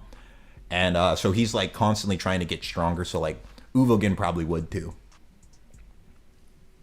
Yeah, Black Guy said Killua definitely would not. He doesn't have a desire to be leader or a conqueror. That's what I'm thinking too. But okay, I'm going to get back to reading. I love how Luffy just threw this punch immediately. We didn't even get one panel of buildup. This man, the next panel, from base straight to enraged Gear 4, about to knock this man out. Loki narrowly dodges it. He said, hey, wait, take it easy. I was only joking. I love Luffy, bro. He said, what? Don't say that, even as a joke. And he goes back to base form like nothing. Yeah, Luffy's gotten so much stronger, bro. Luffy's gotten so much stronger, bro. Like, he seems like he's fully mastered Gear 4. Like, he can go from Gear 4 to base with no drawbacks, it looks like. As long as he doesn't use it until he burns out. Luffy is him, bro. I love this guy. He said, don't say that, even as a joke. And all the animals behind him are terrified. And Loki said, I'm helpless here. I can't defend myself. Oh, wait, is he thinking this to himself? He said, the instant I get these chains off, I'm going to kill him. Bro, you're going to lose, bro. You're not beating this man. But people with Conqueror's Haki tend to be overconfident and think they can beat anyone. He said, so he's saying, I'm helpless here. I can't defend myself. And he's like, and then Luffy said, then you better not make me mad. Next time you say something like that, I'll embed you into that tree. Luffy is crazy. Loki said, you wouldn't dare, you wouldn't dare, idiot. And he said, and why was Shanks here? Why did he come to see you? That couldn't have been why he was here. Is he still in Elbaf? You won't be getting those answers for nothing. Bro, Loki's too cocky, man. Like, even if he was unchained, Luffy would beat him. And on page 12, look out, it's really shaking. And Usopp's just being Usopp. He said, is that what I think it is? What you mean? Yeah, someone's coming. I don't know who it is. So this is the freak who captured them earlier. But they don't recognize him because he doesn't have the... Oh, no, they recognized him. I was going to say they didn't recognize him because he didn't have the mask, but they recognized him. He said, but he looks all charred up like he got hit by lightning. So he was able to tank Nami's attack. It's probably whoever was under the Sun God mask. Page 13. It said, and behind him is that female warrior and the chubby one. They're chasing him and carrying the Sunny. Being a giant's got to be wild. They're just carrying the Sunny like it's nothing. The Sunny's there? What's going on? It sounds like it's cutting time. Zoro. No, they might be the master's friends. There's only one thing to do. Look, the finish line is before us. We gotta run it out. Sprint all for all you're worth. Get to the Elbaf village that must be up there. If they catch if they catch us, we're goners. And that's not true. You got Sanji and Zoro. Page 14. Oh, it's Harjuden. Harjuden showed up. Underworld Warland. Digaga. He said, there we go. Took down that moose just in the nick of time. And Harjuden, I'm pretty sure he's stronger than he was in Dressrosa because there's been several arcs in between. And he's a pirate too, so he was probably traveling, getting hockey blooms and all that. These beasts don't live in the upper forest, but their meat is exquisite. I can already see the excitement on the Straw Hat's faces. So he's hyped to see Luffy again. That's actually really cool. But how will we carry this monster? That's his shipwright. Dude, yeah, and I know there's cover stories where it shows these guys. Can't use a painter. Those sunstones don't work when it's snowing. Suck it up and be a man. This meat is for my saviors. Bro, this is sick. And they're giving you a refresher on Dressrosa. I love Oda, man. So back in Dressrosa, Harjuden was caught in the wicked plot of Doflamingo, former warlord, and was nearly forgotten by the world until he was rescued by the Straw Hat crew. Now he's one of the 7 captains in the Grand Fleet. Okay, on to page 15. Heave ho, see, we got this. Yeah, and they're picking up the like dinosaur that they killed. They said it's a moose, but it's much more like a dinosaur because it's bigger than 2 giants together. That's a gigantic beast. They said, we are the and they're just singing. Yeah, and they're giving you details on the new giant pirates. So it's a pirate crew of 5 younger giants from the generation after Dory and Brogy. Harjuden was the captain, and then they had the navigators, that freak. The shipwright is Stanzen. The girl is the doctor, and the cook was Goldberg. And we're on page 16. We got Robin looking like a baddie. Well, let me read this. It said, near the sea near Elbaf. Well, what do you think, Robin? Brooke cut her hair. I've never cut a woman's hair before. I was quite nervous about doing it. And it's interesting seeing Brooke like have jokes with one of the Vegapunks. It's pretty funny. Oh, Bonnie's with them. Okay, Bonnie's still with them. That's good. And it said, haven't seen that look on you in ages. Oh, is this like similar to her pre-time skip look? And now I'm on to page 17. That's the last page of this chapter. It said, oh, so it's the look you had when you met Saul. Oh, that's sick. Then he'll be especially happy to see it. Yeah, I think Saul's on this island, right? Oh, man, I just know this reunion will have me bawling. That's Frankie. He said, that's a hairstyle we remember too, Robin. Yeah, so it was what she had back in Ennia's lobby. I'm going to have to look back at those chapters just to see it again. And they said, the mists have cleared, land aho, prepare to moor. That island of giants is gigantic. We got to have a toast when we get to harbor. Elbaf, it's big trouble. Elbaf. And then big trouble. It's Dr. Saul. He's fallen and he won't get up. So Saul's a doctor? I didn't even know that. Okay, about to start up chapter 1132. Let me reset this, and I'll check the chat too.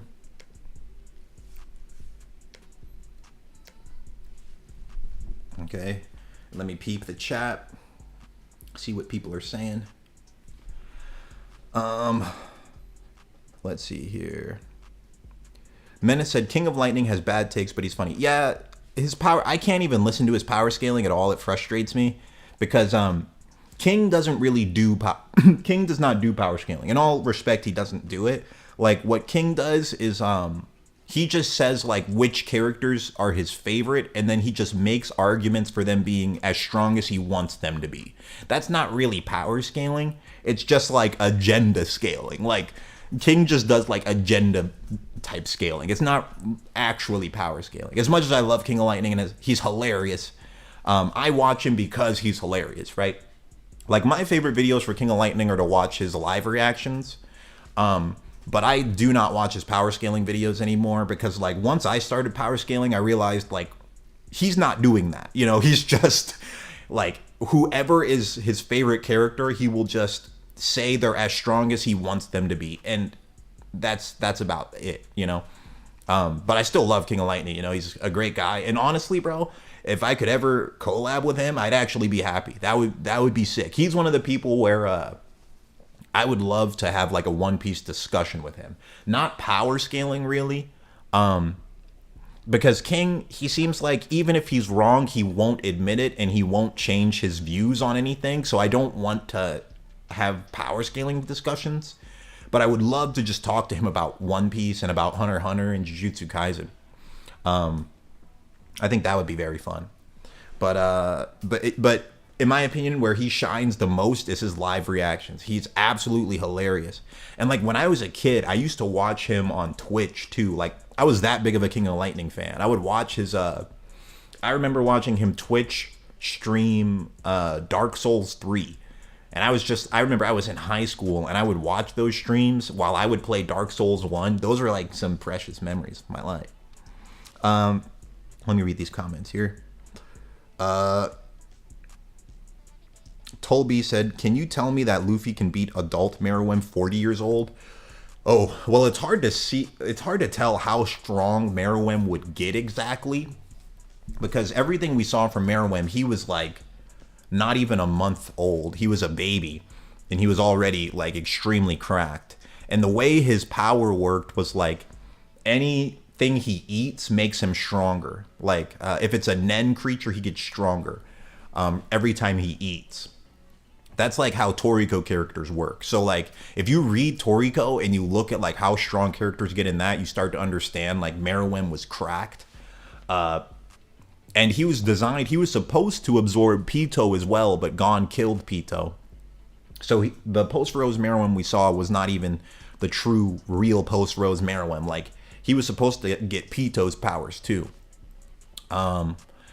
And I would say, like, a full potential Meruem would just be the king of the Dark Continent. So he would eat everything, every single beast on the Dark Continent, eat all of them, get all of their powers, get, like, post-Rose Meruem level power-ups, like, thousands of times over. And then, like, develop, like, thousands of Hatsu abilities all at once. So, I mean, his real limit is hard to scale. And it's like, how long would it take for Meruem to conquer all of the Dark Continent? If he could do it in 40 years, then I would say maybe he could beat Luffy.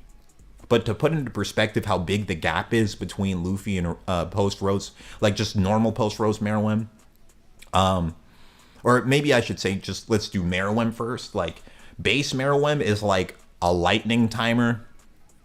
And even with post-Rose Meruem level feats, like his strongest attacks aren't even mountain level.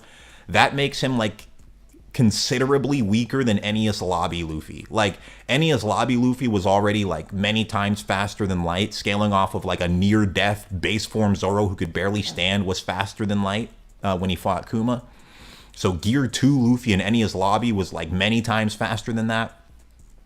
And like his attack power was cracked. Like, the stuff post-Rose Meruem was doing, Luffy could do in base. So, yeah, it's, like, Meruem was like a Enies Lobby victim. So, I don't know. It's kind of hard to scale full potential Meruem. Let me keep going. Black Guy said, reach out to him. One Piece banter is always dope with him. Yeah, I'd love to reach out to King of Lightning. Yeah, maybe I should. That would be awesome. Decade said Lilos versus King of Lightning isn't close. No, I would never want to battle him in anything. He's just a cool dude because there's some people in YouTube that I just like genuinely respect and would never want to be like disrespectful towards them in any way. Because like King of Lightning, if it wasn't for him, I don't know if I would even have became a anime YouTuber. Like, I remember being a kid watching his videos. When I was a kid, it was not cool to talk about anime at all. Like, if you talked about it publicly, you would get straight up bullied. And he would do it anyway. He would make video after video, like publicly showing his face, showing him hyped up about anime and manga. And that was like the first time I ever saw like another person be as excited about manga and anime as I was. And he made me feel more comfortable like with liking manga in general. Because before I would just love it and not tell anyone. But when I would watch his videos, I'd be like, okay, no, there's other people like me who like it like I do. So, like, he's someone that I genuinely, deeply respect, you know? But yeah, he's a really cool dude. Let's see. Yeah, and Black Eye said his potential is off the charts as well. He's a prodigy. True Luffy right now is ridiculous. I can't imagine what people fighting him must experience. Yeah, Luffy's cracked right now. All right, let me get back to this. So I'm on chapter 1132. I'm on the cover page. Really quick, I'm going to get a glass of water. Give me just a few seconds here. I'll be right back.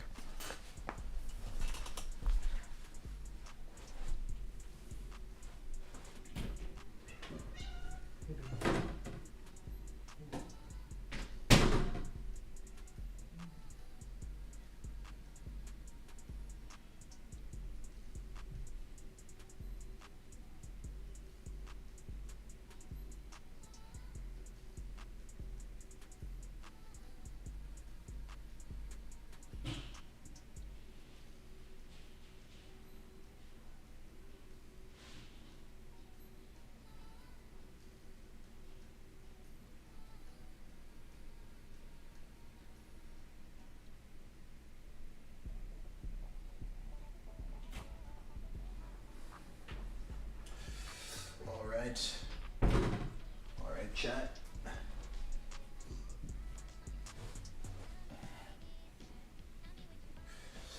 All right, guys, I have returned.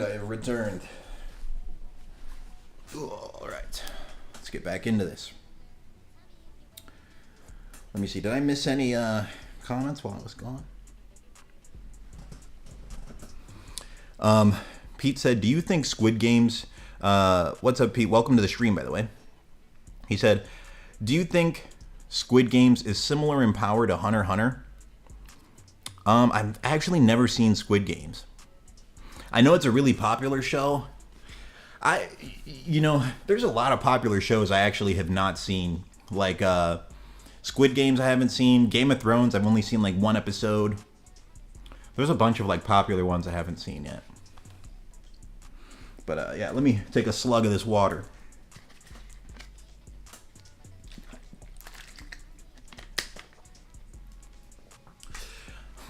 That quality hydration.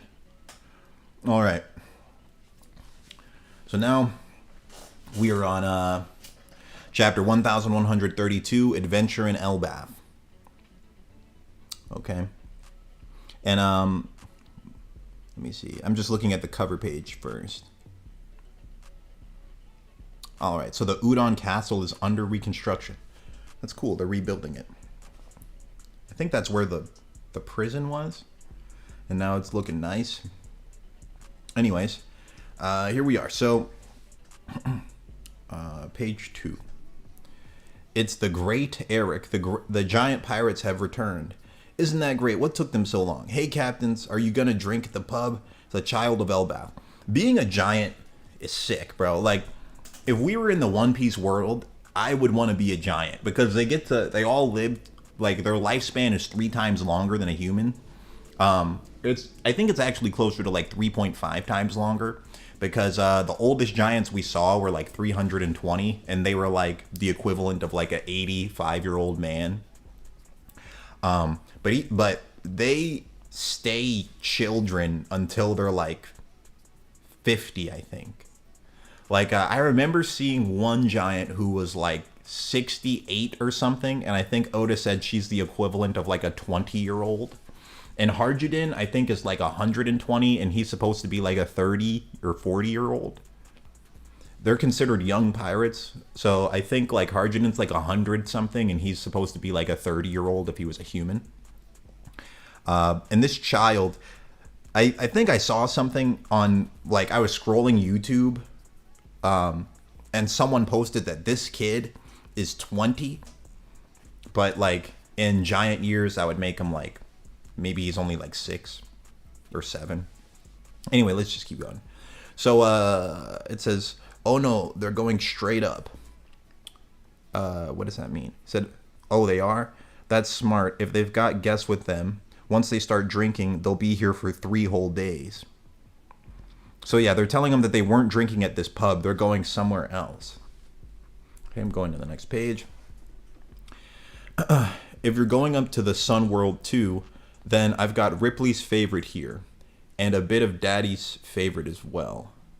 Wow, thanks. So that's his mom, and is Ripley one of his friends?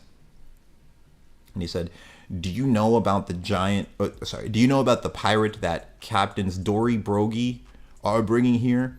He was just named one of the 4 emperors. Even Captain Redhair was talking about him." And that's Shanks talking about Luffy. He said, "Don't forget his name, Straw Hat Luffy." Okay, I'm off. Hey kids, tell the captains we'll deliver the snacks for their feast later. Yeah, sure. Look, it's the Great Eric. Our timing's perfect. The rainbow just touched down. Let's ride their coattails. What is the Great Eric? They'll explain it. They'll explain it. Oh, and the rainbow. Are they able to actually ride the rainbow like a physical thing? It said, rainbow. It's so pretty. What a huge rainbow. I wonder if it's raining on the other side. I've never felt a rainbow so close before. It's bright. It's really bright and solid. It's cool that Bonnie's on the crew now. She's like taking the place of, we're nearing the foot. Ready to go, captains? Oops, you oughta grab onto us now. The ship's gonna go vertical. What? They're literally riding this rainbow? It said, what's happening? Time to go up. I guess we didn't explain this yet, did we? The Elbaf villages are on top of the tree. What? Wait, so the Elbaf villages, is this the same Adam tree that that Loki was on? That Loki's chained to the bottom of, and the Elbaf villages are on the top of it? Said, so we go right up this rainbow to get there. We'll have a grand feast when we arrive. No, that's not the part. Explain about the rainbow. Yeah, that's what I'm thinking too. What is this ship riding on? Rainbows are caused by the refraction of light passing through raindrops. That's what I was thinking. And they're just laughing. They said, what nonsense are you saying? You can ride on rainbows. You can? Well, bro, One Piece is a magical world, man. This manga is so dope. Page 6. They're really riding the rainbow. And it says, it's a tailwind, perfect rainbow sailing weather. Jinbei says, I bet Luffy and the others will lose their minds when they see this. There's no resistance to the flow, so once you've rowed a bit, the rainbow carries you the rest of the way. This is wild. So, like, they have items that, like, defy the laws of physics in Elbaf. Wow, it's like sailing on a sea of colors. Even the sparkly sound it makes is pretty. There are so many things still to learn about the world. Time to ship out Bink's brew. Bro, I wish... if I was in the One Piece world, I would love to be a giant, man. They live life right. And they party like crazy. They just have a fun life. They said, hey, Captains Dory Brogy, is Straw Hat there? Well, whose ship is that but Harjuden and Stanson? Oh, it's been a while, Harjuden. Good to see you, bud. Cyborg. I see. So Straw Hat's coming a bit later. We hunted a moose just for him. Moose is tasty stuff. I'm getting hungry already. Only if there's leftovers. This is for the Straw Hat crew. Fair enough. And on the next page, let me peep the chat real quick. We're on page 8. Oh, let's see here. Oh, looks like you guys were talking to yourself.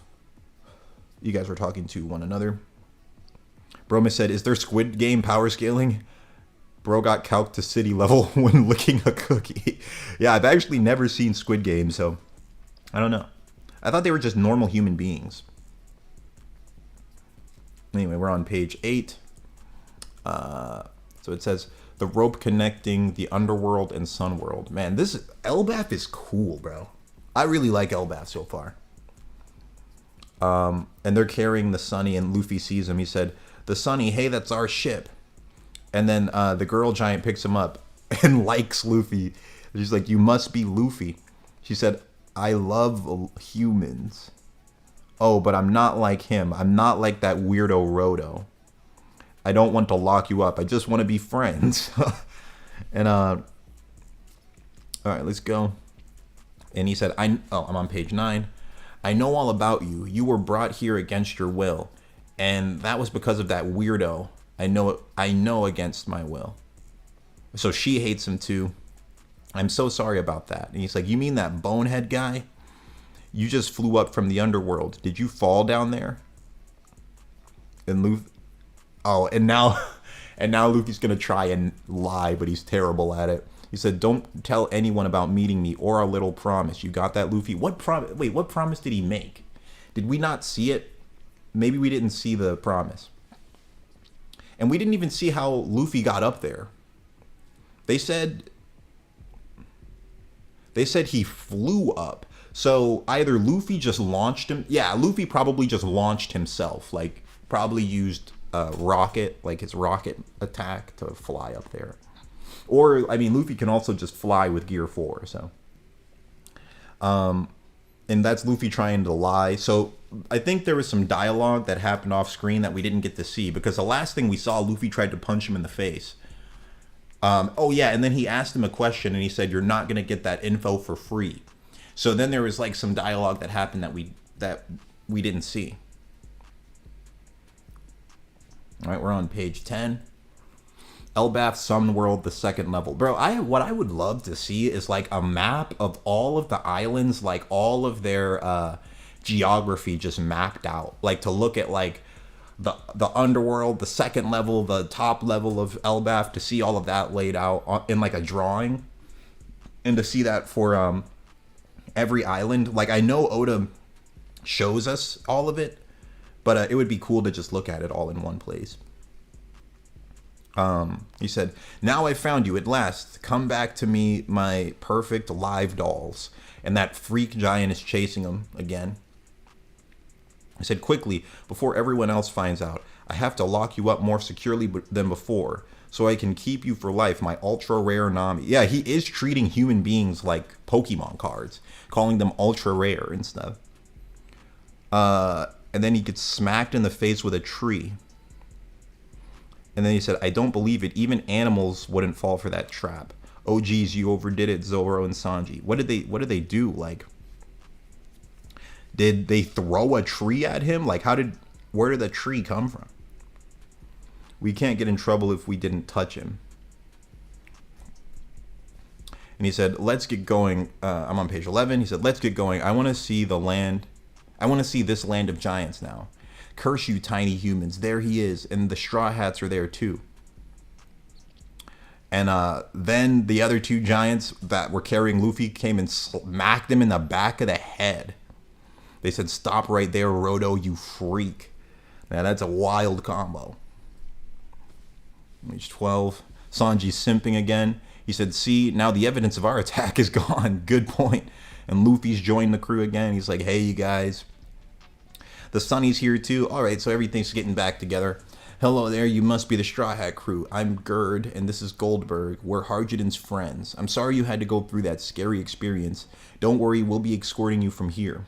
So Gerd's going to show them around. "We didn't know what happened to us. Oh, I'll explain and make him pay for that. Let's go, Usopp. The Elbaf village is supposed to be on this level." All right.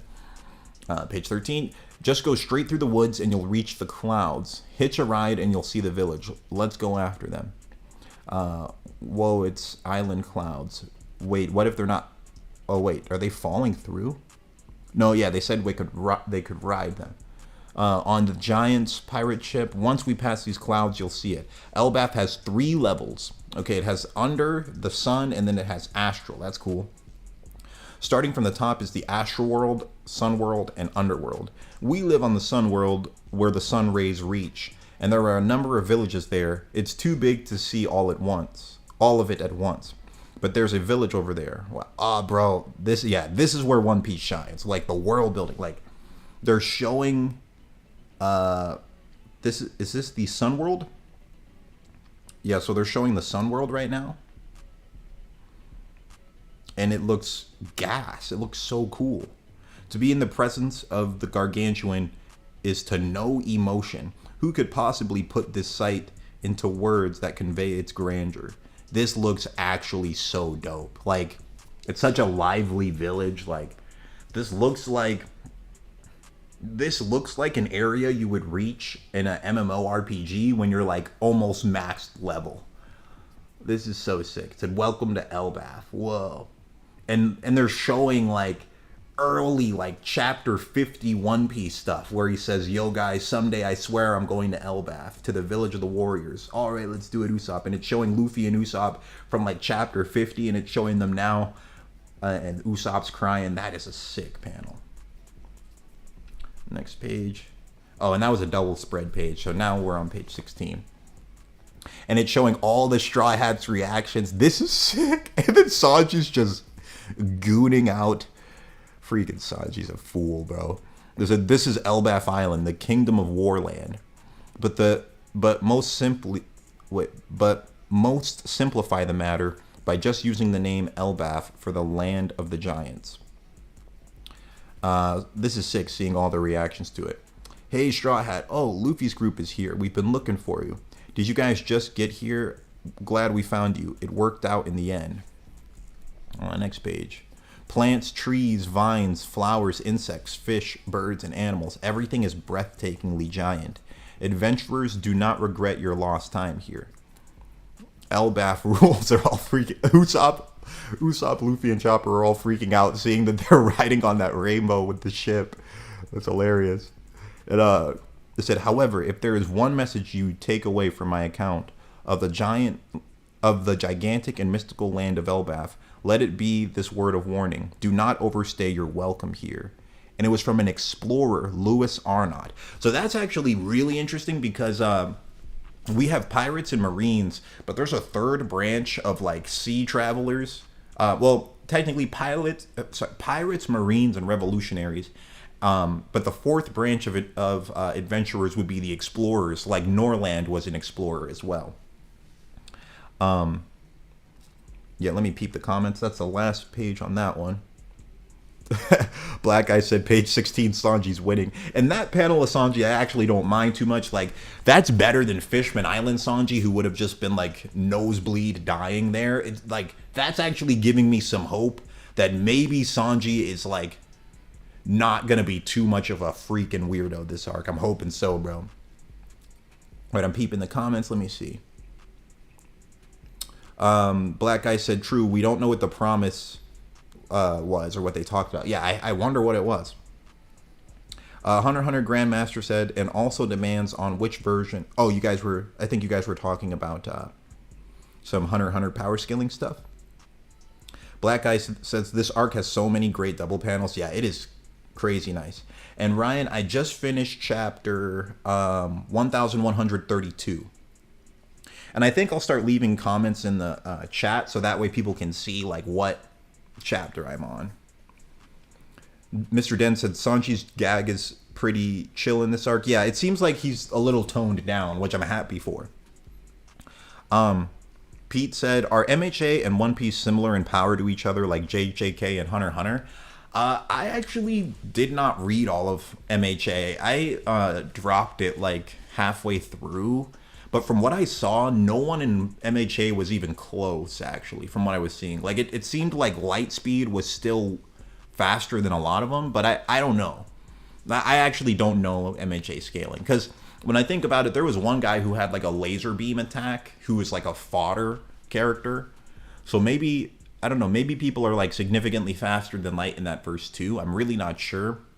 But, like, All Might's best feats, I didn't see anything that was, like, close to the admirals, but I don't know. Like I said, I never finished MHA.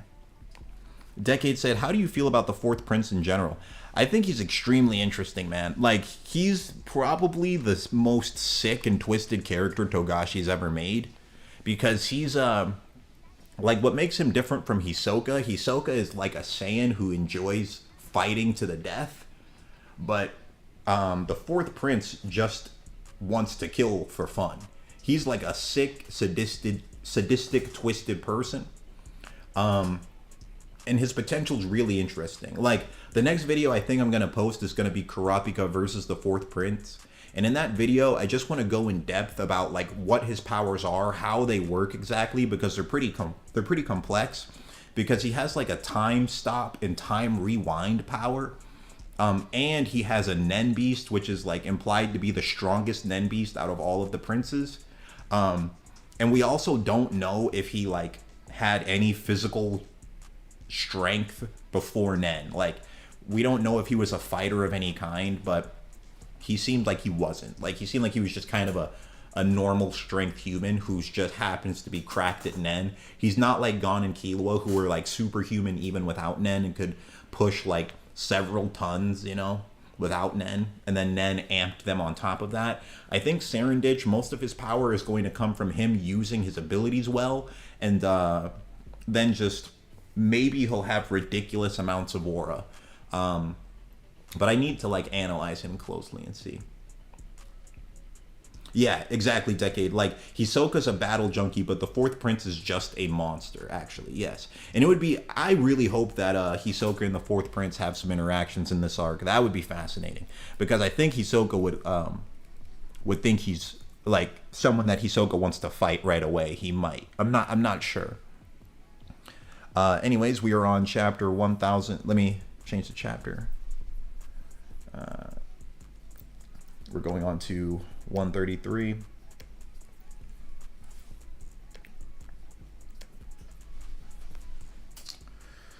All right, let's move on to the next chapter here.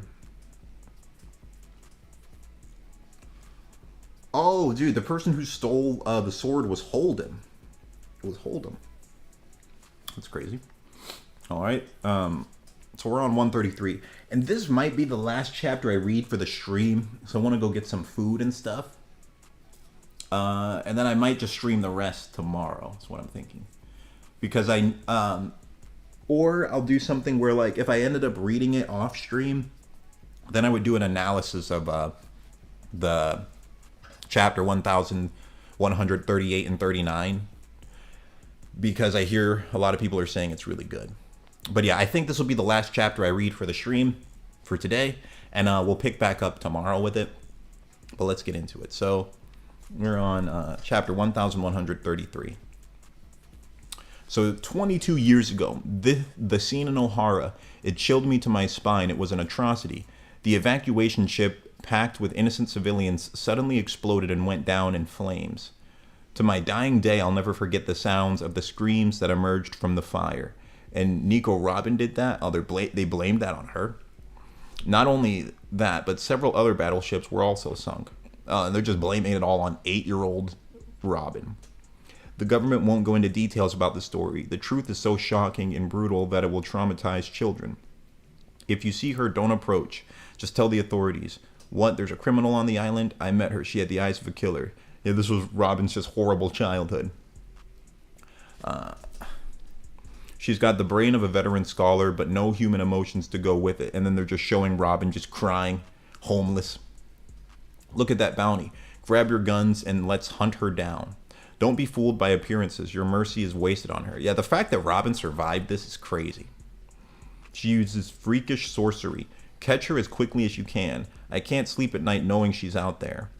I just wish she'd die already. Why can't the Navy hurry up and finish her off? She's a menace to the world. And they're showing Robin just thinking about ending it, bro. They're showing her standing on a cliff thinking about ending it. But the reason she didn't was she just remembered her mom, like, telling her to live. That's nuts. Page 4. Listen carefully, Robin. You are all alone right now. But someday, without a doubt, you will meet friends. But Saul, I'm so scared. Everyone scares me.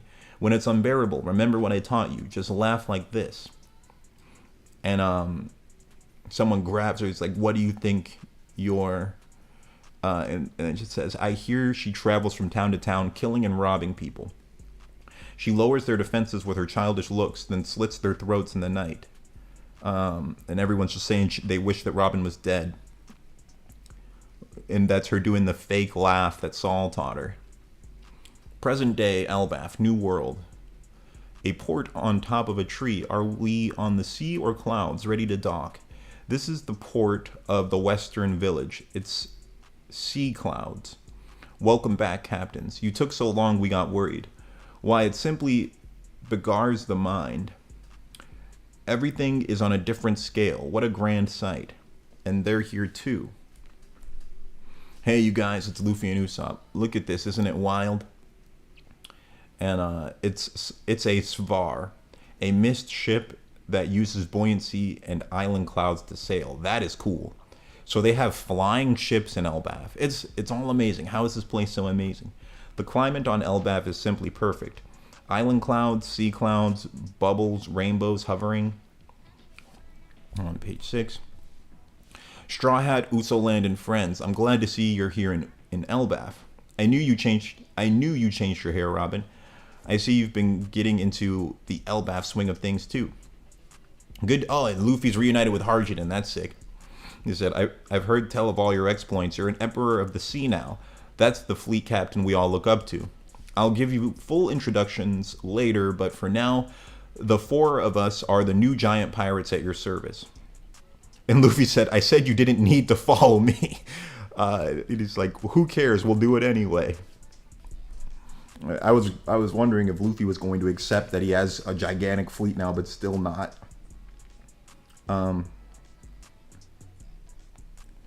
Let's see. I'm looking at the chat really quick. Decade said, for the Hisoka rating, he might be 90 plus points on his Nen amplitude alone, but I'm more curious on how strong Kurapika is compared to his Yorknu self. Kurapika should be a lot stronger because he has like way more Nen experience now.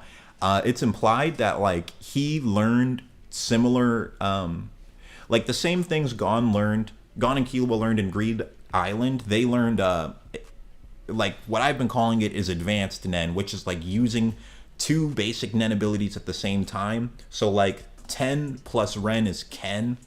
That's like the more advanced version of Nen defense. And then you have Ken plus Gyo is Ryu. And we saw that Kurapika can use Ryu, and he can like transform his Nen into like different shapes, which was something Gon and Killua learned after Ken. So it's like stuff like that implies that Kurapika on his own figured out like most of the things Gon and Killua learned from Bisky. Maybe not everything, but most of it seems he learned, if not just everything.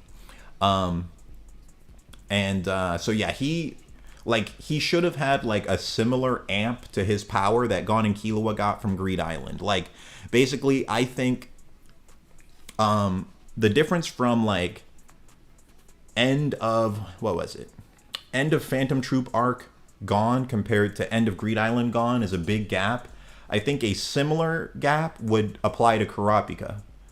End of Phantom Troop arc Kurapika had a similar increase that Gon got from Greed Island. But anyway, let me keep going. Maybe not quite as big, but similar.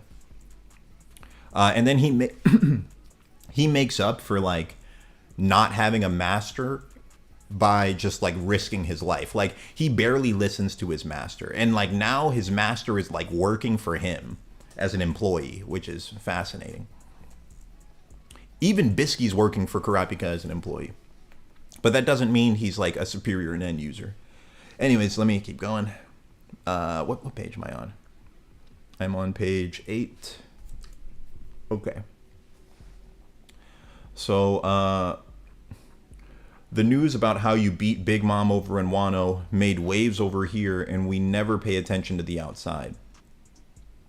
And the girl giant said, I was friends with Lin Lin long ago, but she did something unforgivable to Elbaf. That's crazy. She's probably around the same age as Big Mom. That's nuts. She was probably one of the kids that was there with Big Mom. Said, hey, you can catch up. Like, dude, I'm going to have to reread the Big Mom backstory because I think this girl giant was like one of the kids that was there. Hey, can you catch up with them after a toast, Harjin? First, let's eat and drink. We've got a whole mountain of food sized for us. And Luffy says he's starving. Yeah, I've been so amped up that I'm running on empty. Hey, Luffy. Let's go to the next page. It said, and they're all going into this bar. And it said, I can go on my own. Not gonna happen. I want to see this. Yeah, so do I. I'm just seeing the sights. Me too. Dr. Saul wanted to show you the library, Robin, so we're taking you to the school below it. Thank you for guiding us there, Gerd. It's my pleasure. It's a long trip. Listen, Robin, the thing about being captain is you have to pay respects to everyone who's helped out your crew. Where did you learn that? It's the honorable thing to do, duh. Luffy's dope, dude. I said, oh, that's a good point. We can wait on the toast. Bring Saul back with you.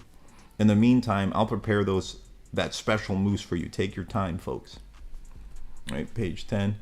Warriors have to study hard too. Dr. Saul mostly teaches classes on history and various books. That's the Warrior's Spring, and right by it is the Owl Library. Spring, it looks like a beach. Yeah, and even this looks really cool. Oda is going crazy in these island designs. It looks really good. Yes, it's a sandy beach caused by part of the tree becoming fossilized and eroded. It doesn't have tides, but the waterfalls from the springs cause waves to lap on the shore. It's an ocean. Okay, let's find him. Then we can take Paul back to the pub. Then we can take Saul back to the pub. Nami stops him, and he's like, and she said, "This is Robin's moment." And they said, "Oh no, it's Dr. Saul. He's fallen and he won't get up." He said, "Are you kidding me? We just got here. We're coming for a reunion 22 years in the making, and this happens now." He's probably passed out because he's nervous that Robin's there. He said, "I'm a doctor. I'll handle this. Where's the patient? It's your time to shine, Chopper. We're counting on you." He's over there. He just fell over, and Robin, seeing him, he said, "It'll be fine. Let me go on my own. You all stay here." "But are you sure, Robin? Robin, I got all nervous for nothing." Yep, he's just trying to recreate when they first met. That's dope. That is, oh, sorry, what page is this? It's page 12. He's just recreating the exact scene it was when they first met. And he's doing his classic laugh, and he's thinking back to when Robin was a baby. He said, "How's that? Did I shock you?" "What a shocker, Robin. But you're not a kid anymore. Sorry, I wasn't sure how I should greet you." And then Robin says, "And you still have that silly laugh." And now he's crying. This is dope. And yeah, Saul was a former vice admiral. Bro, Saul's a real one, bro. Said, "Yep, still don't know how to laugh. Now let me get a good peek at you. Why, look how lovely you are. You remind me of Olivia." That's crazy. "You're just like her." "Like my mother?" "Yep, yeah, looks exactly like her." This is so dope. He said, "Anyway, did you hear Vegapunk's message? I was on the island, but I couldn't really make it out. I had to learn about it from the paper." And he says that he has the same eyes as her. He said, "Well, when he said, 'History is told by the winners,'" what page is this? I'm on 15.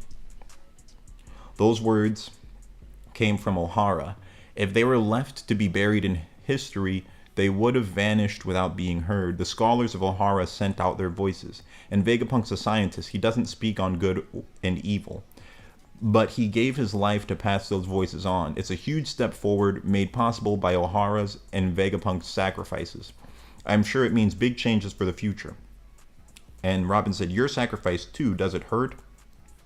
He said, "Bet you can't believe I made it, huh? The next thing I knew, I was drowning in the sea. I guess the flames on the island melted the ice and dropped me in. I found out you were still alive. I didn't find out you were still alive until a bit later. And the things they were saying about you, it made me so mad." On page 16. And Robin said, "I don't want to talk about the bad things. Instead, Saul, I want to hear the nice things about how I survived." He said, "No kidding. A tiny child like you on the run from the entire world." And they're just hugging. This is very, very wholesome. "Bless you for being alive, Robin. 22 whole years. Bless you for surviving. Bless you for coming to see me." And now Robin's crying. This is so dope, dude. This is wild. Yeah, and this is the epic reunion. Everyone's crying. Everyone's crying except Luffy, just smiling. This is dope, bro. Yeah, Oda is just a goated writer. Even Sanji's crying. Sanji almost never cries. Even Sanji crying is actually wild. The only ones, if Zoro's there, yeah, the only ones who are not crying are Luffy and Zoro. That's epic. Yeah, One Piece is the best. I don't care what anyone says. This is the best manga ever. This is the best manga ever, bro. All right, guys. I'm going to stop the stream here. This is peak. What I think I'm going to do, because I'm pretty hungry. I need to get some food.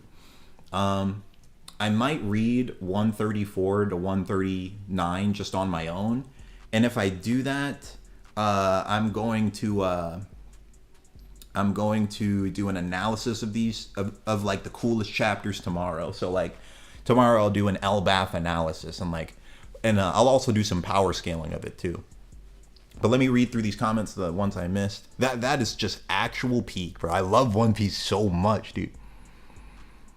Hunter. Oh wait, let me see. Hunter said, "You're amazing, man. First live stream. You're the best commentator." Thank you, bro. I appreciate that a lot, man. And let me see who else. I see Pete said he'd be the next Saranditch of Hunter x Hunter. Which one? I think you guys were talking to each other about something. If Frontman learns Nen, he'd be a monster. Frontman. I'm not sure who Frontman is. Maybe a character in One Piece? Or, oh, a Squid Game character? Oh, that's why I didn't know. Decade said basically putting him in the Zeno and base Crollo tiers, maybe higher due to Emperor Time. Oh, like how strong Kurapika would be based off of that. I think Kurapika is like a low tier Zodiac. So like he's like, I don't know if I can put him above Morel as an overall Nen user, but he's like close to Morel, very close to Morel. Like, I think he would be... I put him above Knuckle and Shoot. And, like, very relative to Morel. That's where I put Kurapika right now. Let's see. I'm reading through the comments. Bromus said, W stream. Wish I had more to give. Underrated streamer. Need my Phaeton scaling vid. Thank you, Bromus. I appreciate it, bro. And, yeah, I'll do a video on Phaeton soon. I need to scale him more. And, thank you, Hunter x Hunter Grandmaster. Appreciate it a lot. Ignorant Weed said a better translation was praise me for being alive. That was from Robin. That chapter is honestly so peak though. Like, especially if you read Robin's backstory again, it's like she just went through so much. It was crazy. If you read, like, if you just read Enies Lobby and then you come back and read this chapter, it's just like Oda can write, bro. That guy's a writer. Like, I had said this before. One Piece is one of the only shonen where you could take all of the fights out of it and it's still at least an 8 out of 10. Like, most shonen you cannot do that. Because it shows you, like, One Piece's, like, strongest points are, like, just how well it's written. Like, another one you could do that with is Full Metal Alchemist. You could take the fights out of it and it's still, like, an incredible show. Hunter x Hunter too, you could take the fights out, but it's like if you took the fights out, you miss out on a lot of Nen. But it's just like One Piece is just very special. Like, it's a story-driven shonen more than a fight-driven shonen. I just love One Piece deeply. Oh, Pete said, will you continue on making Sukuna versus Meruem, or did that idea fall flat and was canceled? You know, yeah, I never really... maybe I should do that. I think if I do that one, it would be a live stream. But maybe I should do that one as a full-length video. Cross versus scaling takes a little bit more. Because, like, I have to use... I have to find some way to map the verses over as if they were one universe. So it's harder than if I'm just scaling characters in the same world. Like, for example, in Hunter x Hunter scaling, I can say stuff like, Gon can one-shot Morel, so he should be able to one-shot Knuckle and Shoot, right? If he lands Rock. I can just say that based off of, like, how strong they all are in the same verse.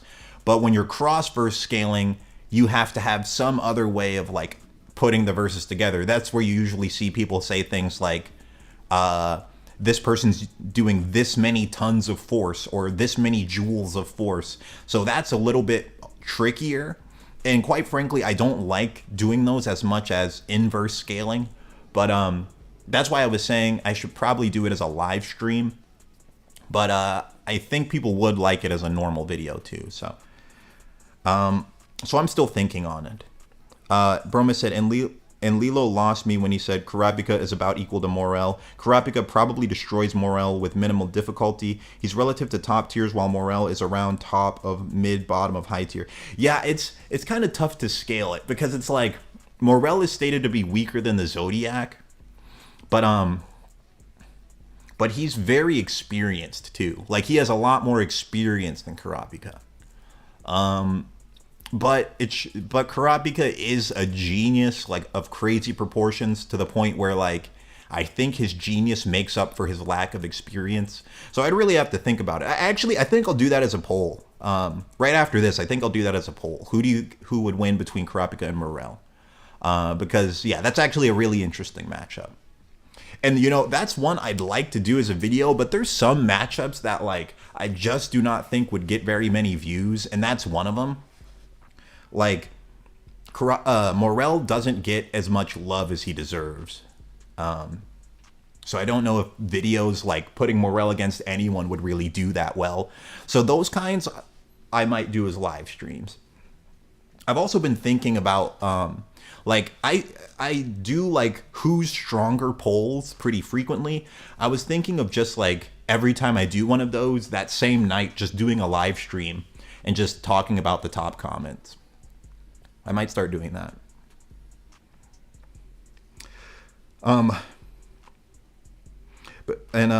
Decade said, weren't you also planning on doing Toguro versus Meruem? Yeah, that, you see, that's another one where it's like, it would be fun to do, but I don't know if it would get views. Like, so some of these ones that are fun to do, but won't really get that many views, I think those are the ones I need to do as live streams, because like, if I, like, let's say, for example, I did Toguro versus Meruem, and I spent like 3 weeks doing that, but it barely gets any views. It would have been better if I had just did it as a live stream and then did another video in that time.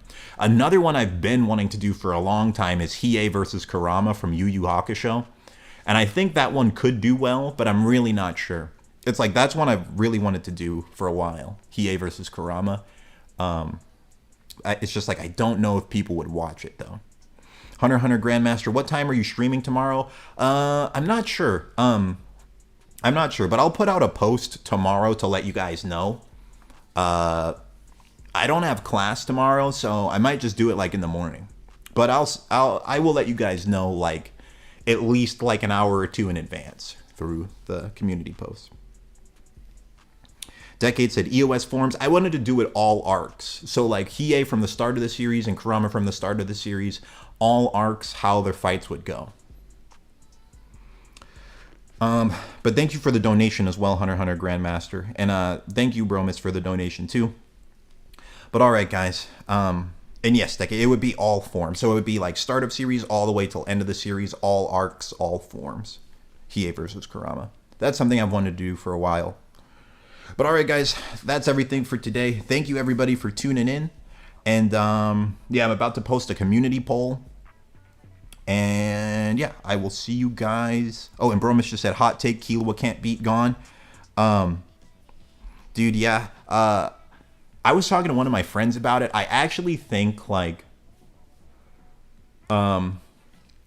it's hard to tell, like, how lightning affects people who have Ken up. Because we've never seen anyone try that. Like, I don't know if lightning can tank Ken or not. But if, like, Gon isn't getting paralyzed by Godspeed, he might, like, Angry Kid Gon might still just win. Because I actually think Angry Kid Gon is stronger than Killua without Godspeed. But Godspeed, in my opinion, puts Killua above Angry Kid Gon. But I could see an argument for saying that Killua might not be able to bypass his Nen defense. Especially with, there is a statement, like, where Angry Kid Gon's standing in front of Pito. And Pito's like, does Pito think that she can beat us without using Nen? Like, she's barely covered with any Nen. All of it's going to her Hatsu ability. Does she really think she can beat us like that? And he's like, no, there's no way she can fight Gon. His aura is crazy right now. It's different than ever. And then Gon uses Rock after that and becomes, like, tens to dozens of times stronger than a form that was already beyond no Nen Pito. Like, Angry Kid Gon's a monster. Yeah, maybe it would do well, Decade. It's just, yeah, I'm thinking about it, man. If I had an editor, I would do all of these as videos. But it's just like, I don't have one yet, so it's like I have to edit them myself while doing grad school, and it just takes a long time. But anyways, guys, that's everything. Oh, wait, Broma said one more thing. He said, Killua had zero capability to defend against the Dart Twins, but Gon could eat attacks from ants of the same rank and takes no damage. Also, it should be noted, like, Palm was really beating the brakes off of Killua without Godspeed. Like, she was beating him up. And he was taking damage even while blocking. And I'd say Angry Kid Gone would scale above that palm. So it's interesting to think about stuff like that. Or what do you guys think? Who do you think would win between Angry Kid Gone and Palm? That could be a poll I do as well. But who do you guys think? Like, do you think Angry Kid Gone was stronger than the Palm that we saw that like had the Chimera Ant buff or nah? I lean towards Gone because yeah, I think if you swapped out Angry Kid Gone with Palm standing in front of Pito, I don't think Kilo would say, "Oh, and there's no chance Pito can defeat Palm in that state." I don't see him saying that. Bromus, you said that you think Knuckle, Shoot, and Palm were all stronger than Gon and Killua. Pete said Angry Kid Gon was threatening to kill Pito without an end, so I'd say Gon. Yeah, it's interesting things to think about with his Hatsu abilities. Yeah, it is interesting to think about. I might do 2 polls on that tonight. Or maybe one tonight and one in the morning. But alright guys, that's everything for tonight. And I'll see you guys on the next live stream. Thank you everybody for tuning in. Thank you everybody for your comments and donations. So yeah, I'll see you guys on the next one. Oh, and Pete said, you have insane potential as a narrator. I'm hoping you make it in life, man. You said, like, your skills can breach way more than just power scaling. Thank you, bro. I appreciate that a lot, bro. Thank you, dude. But all right, guys, I'll see you guys on the next one.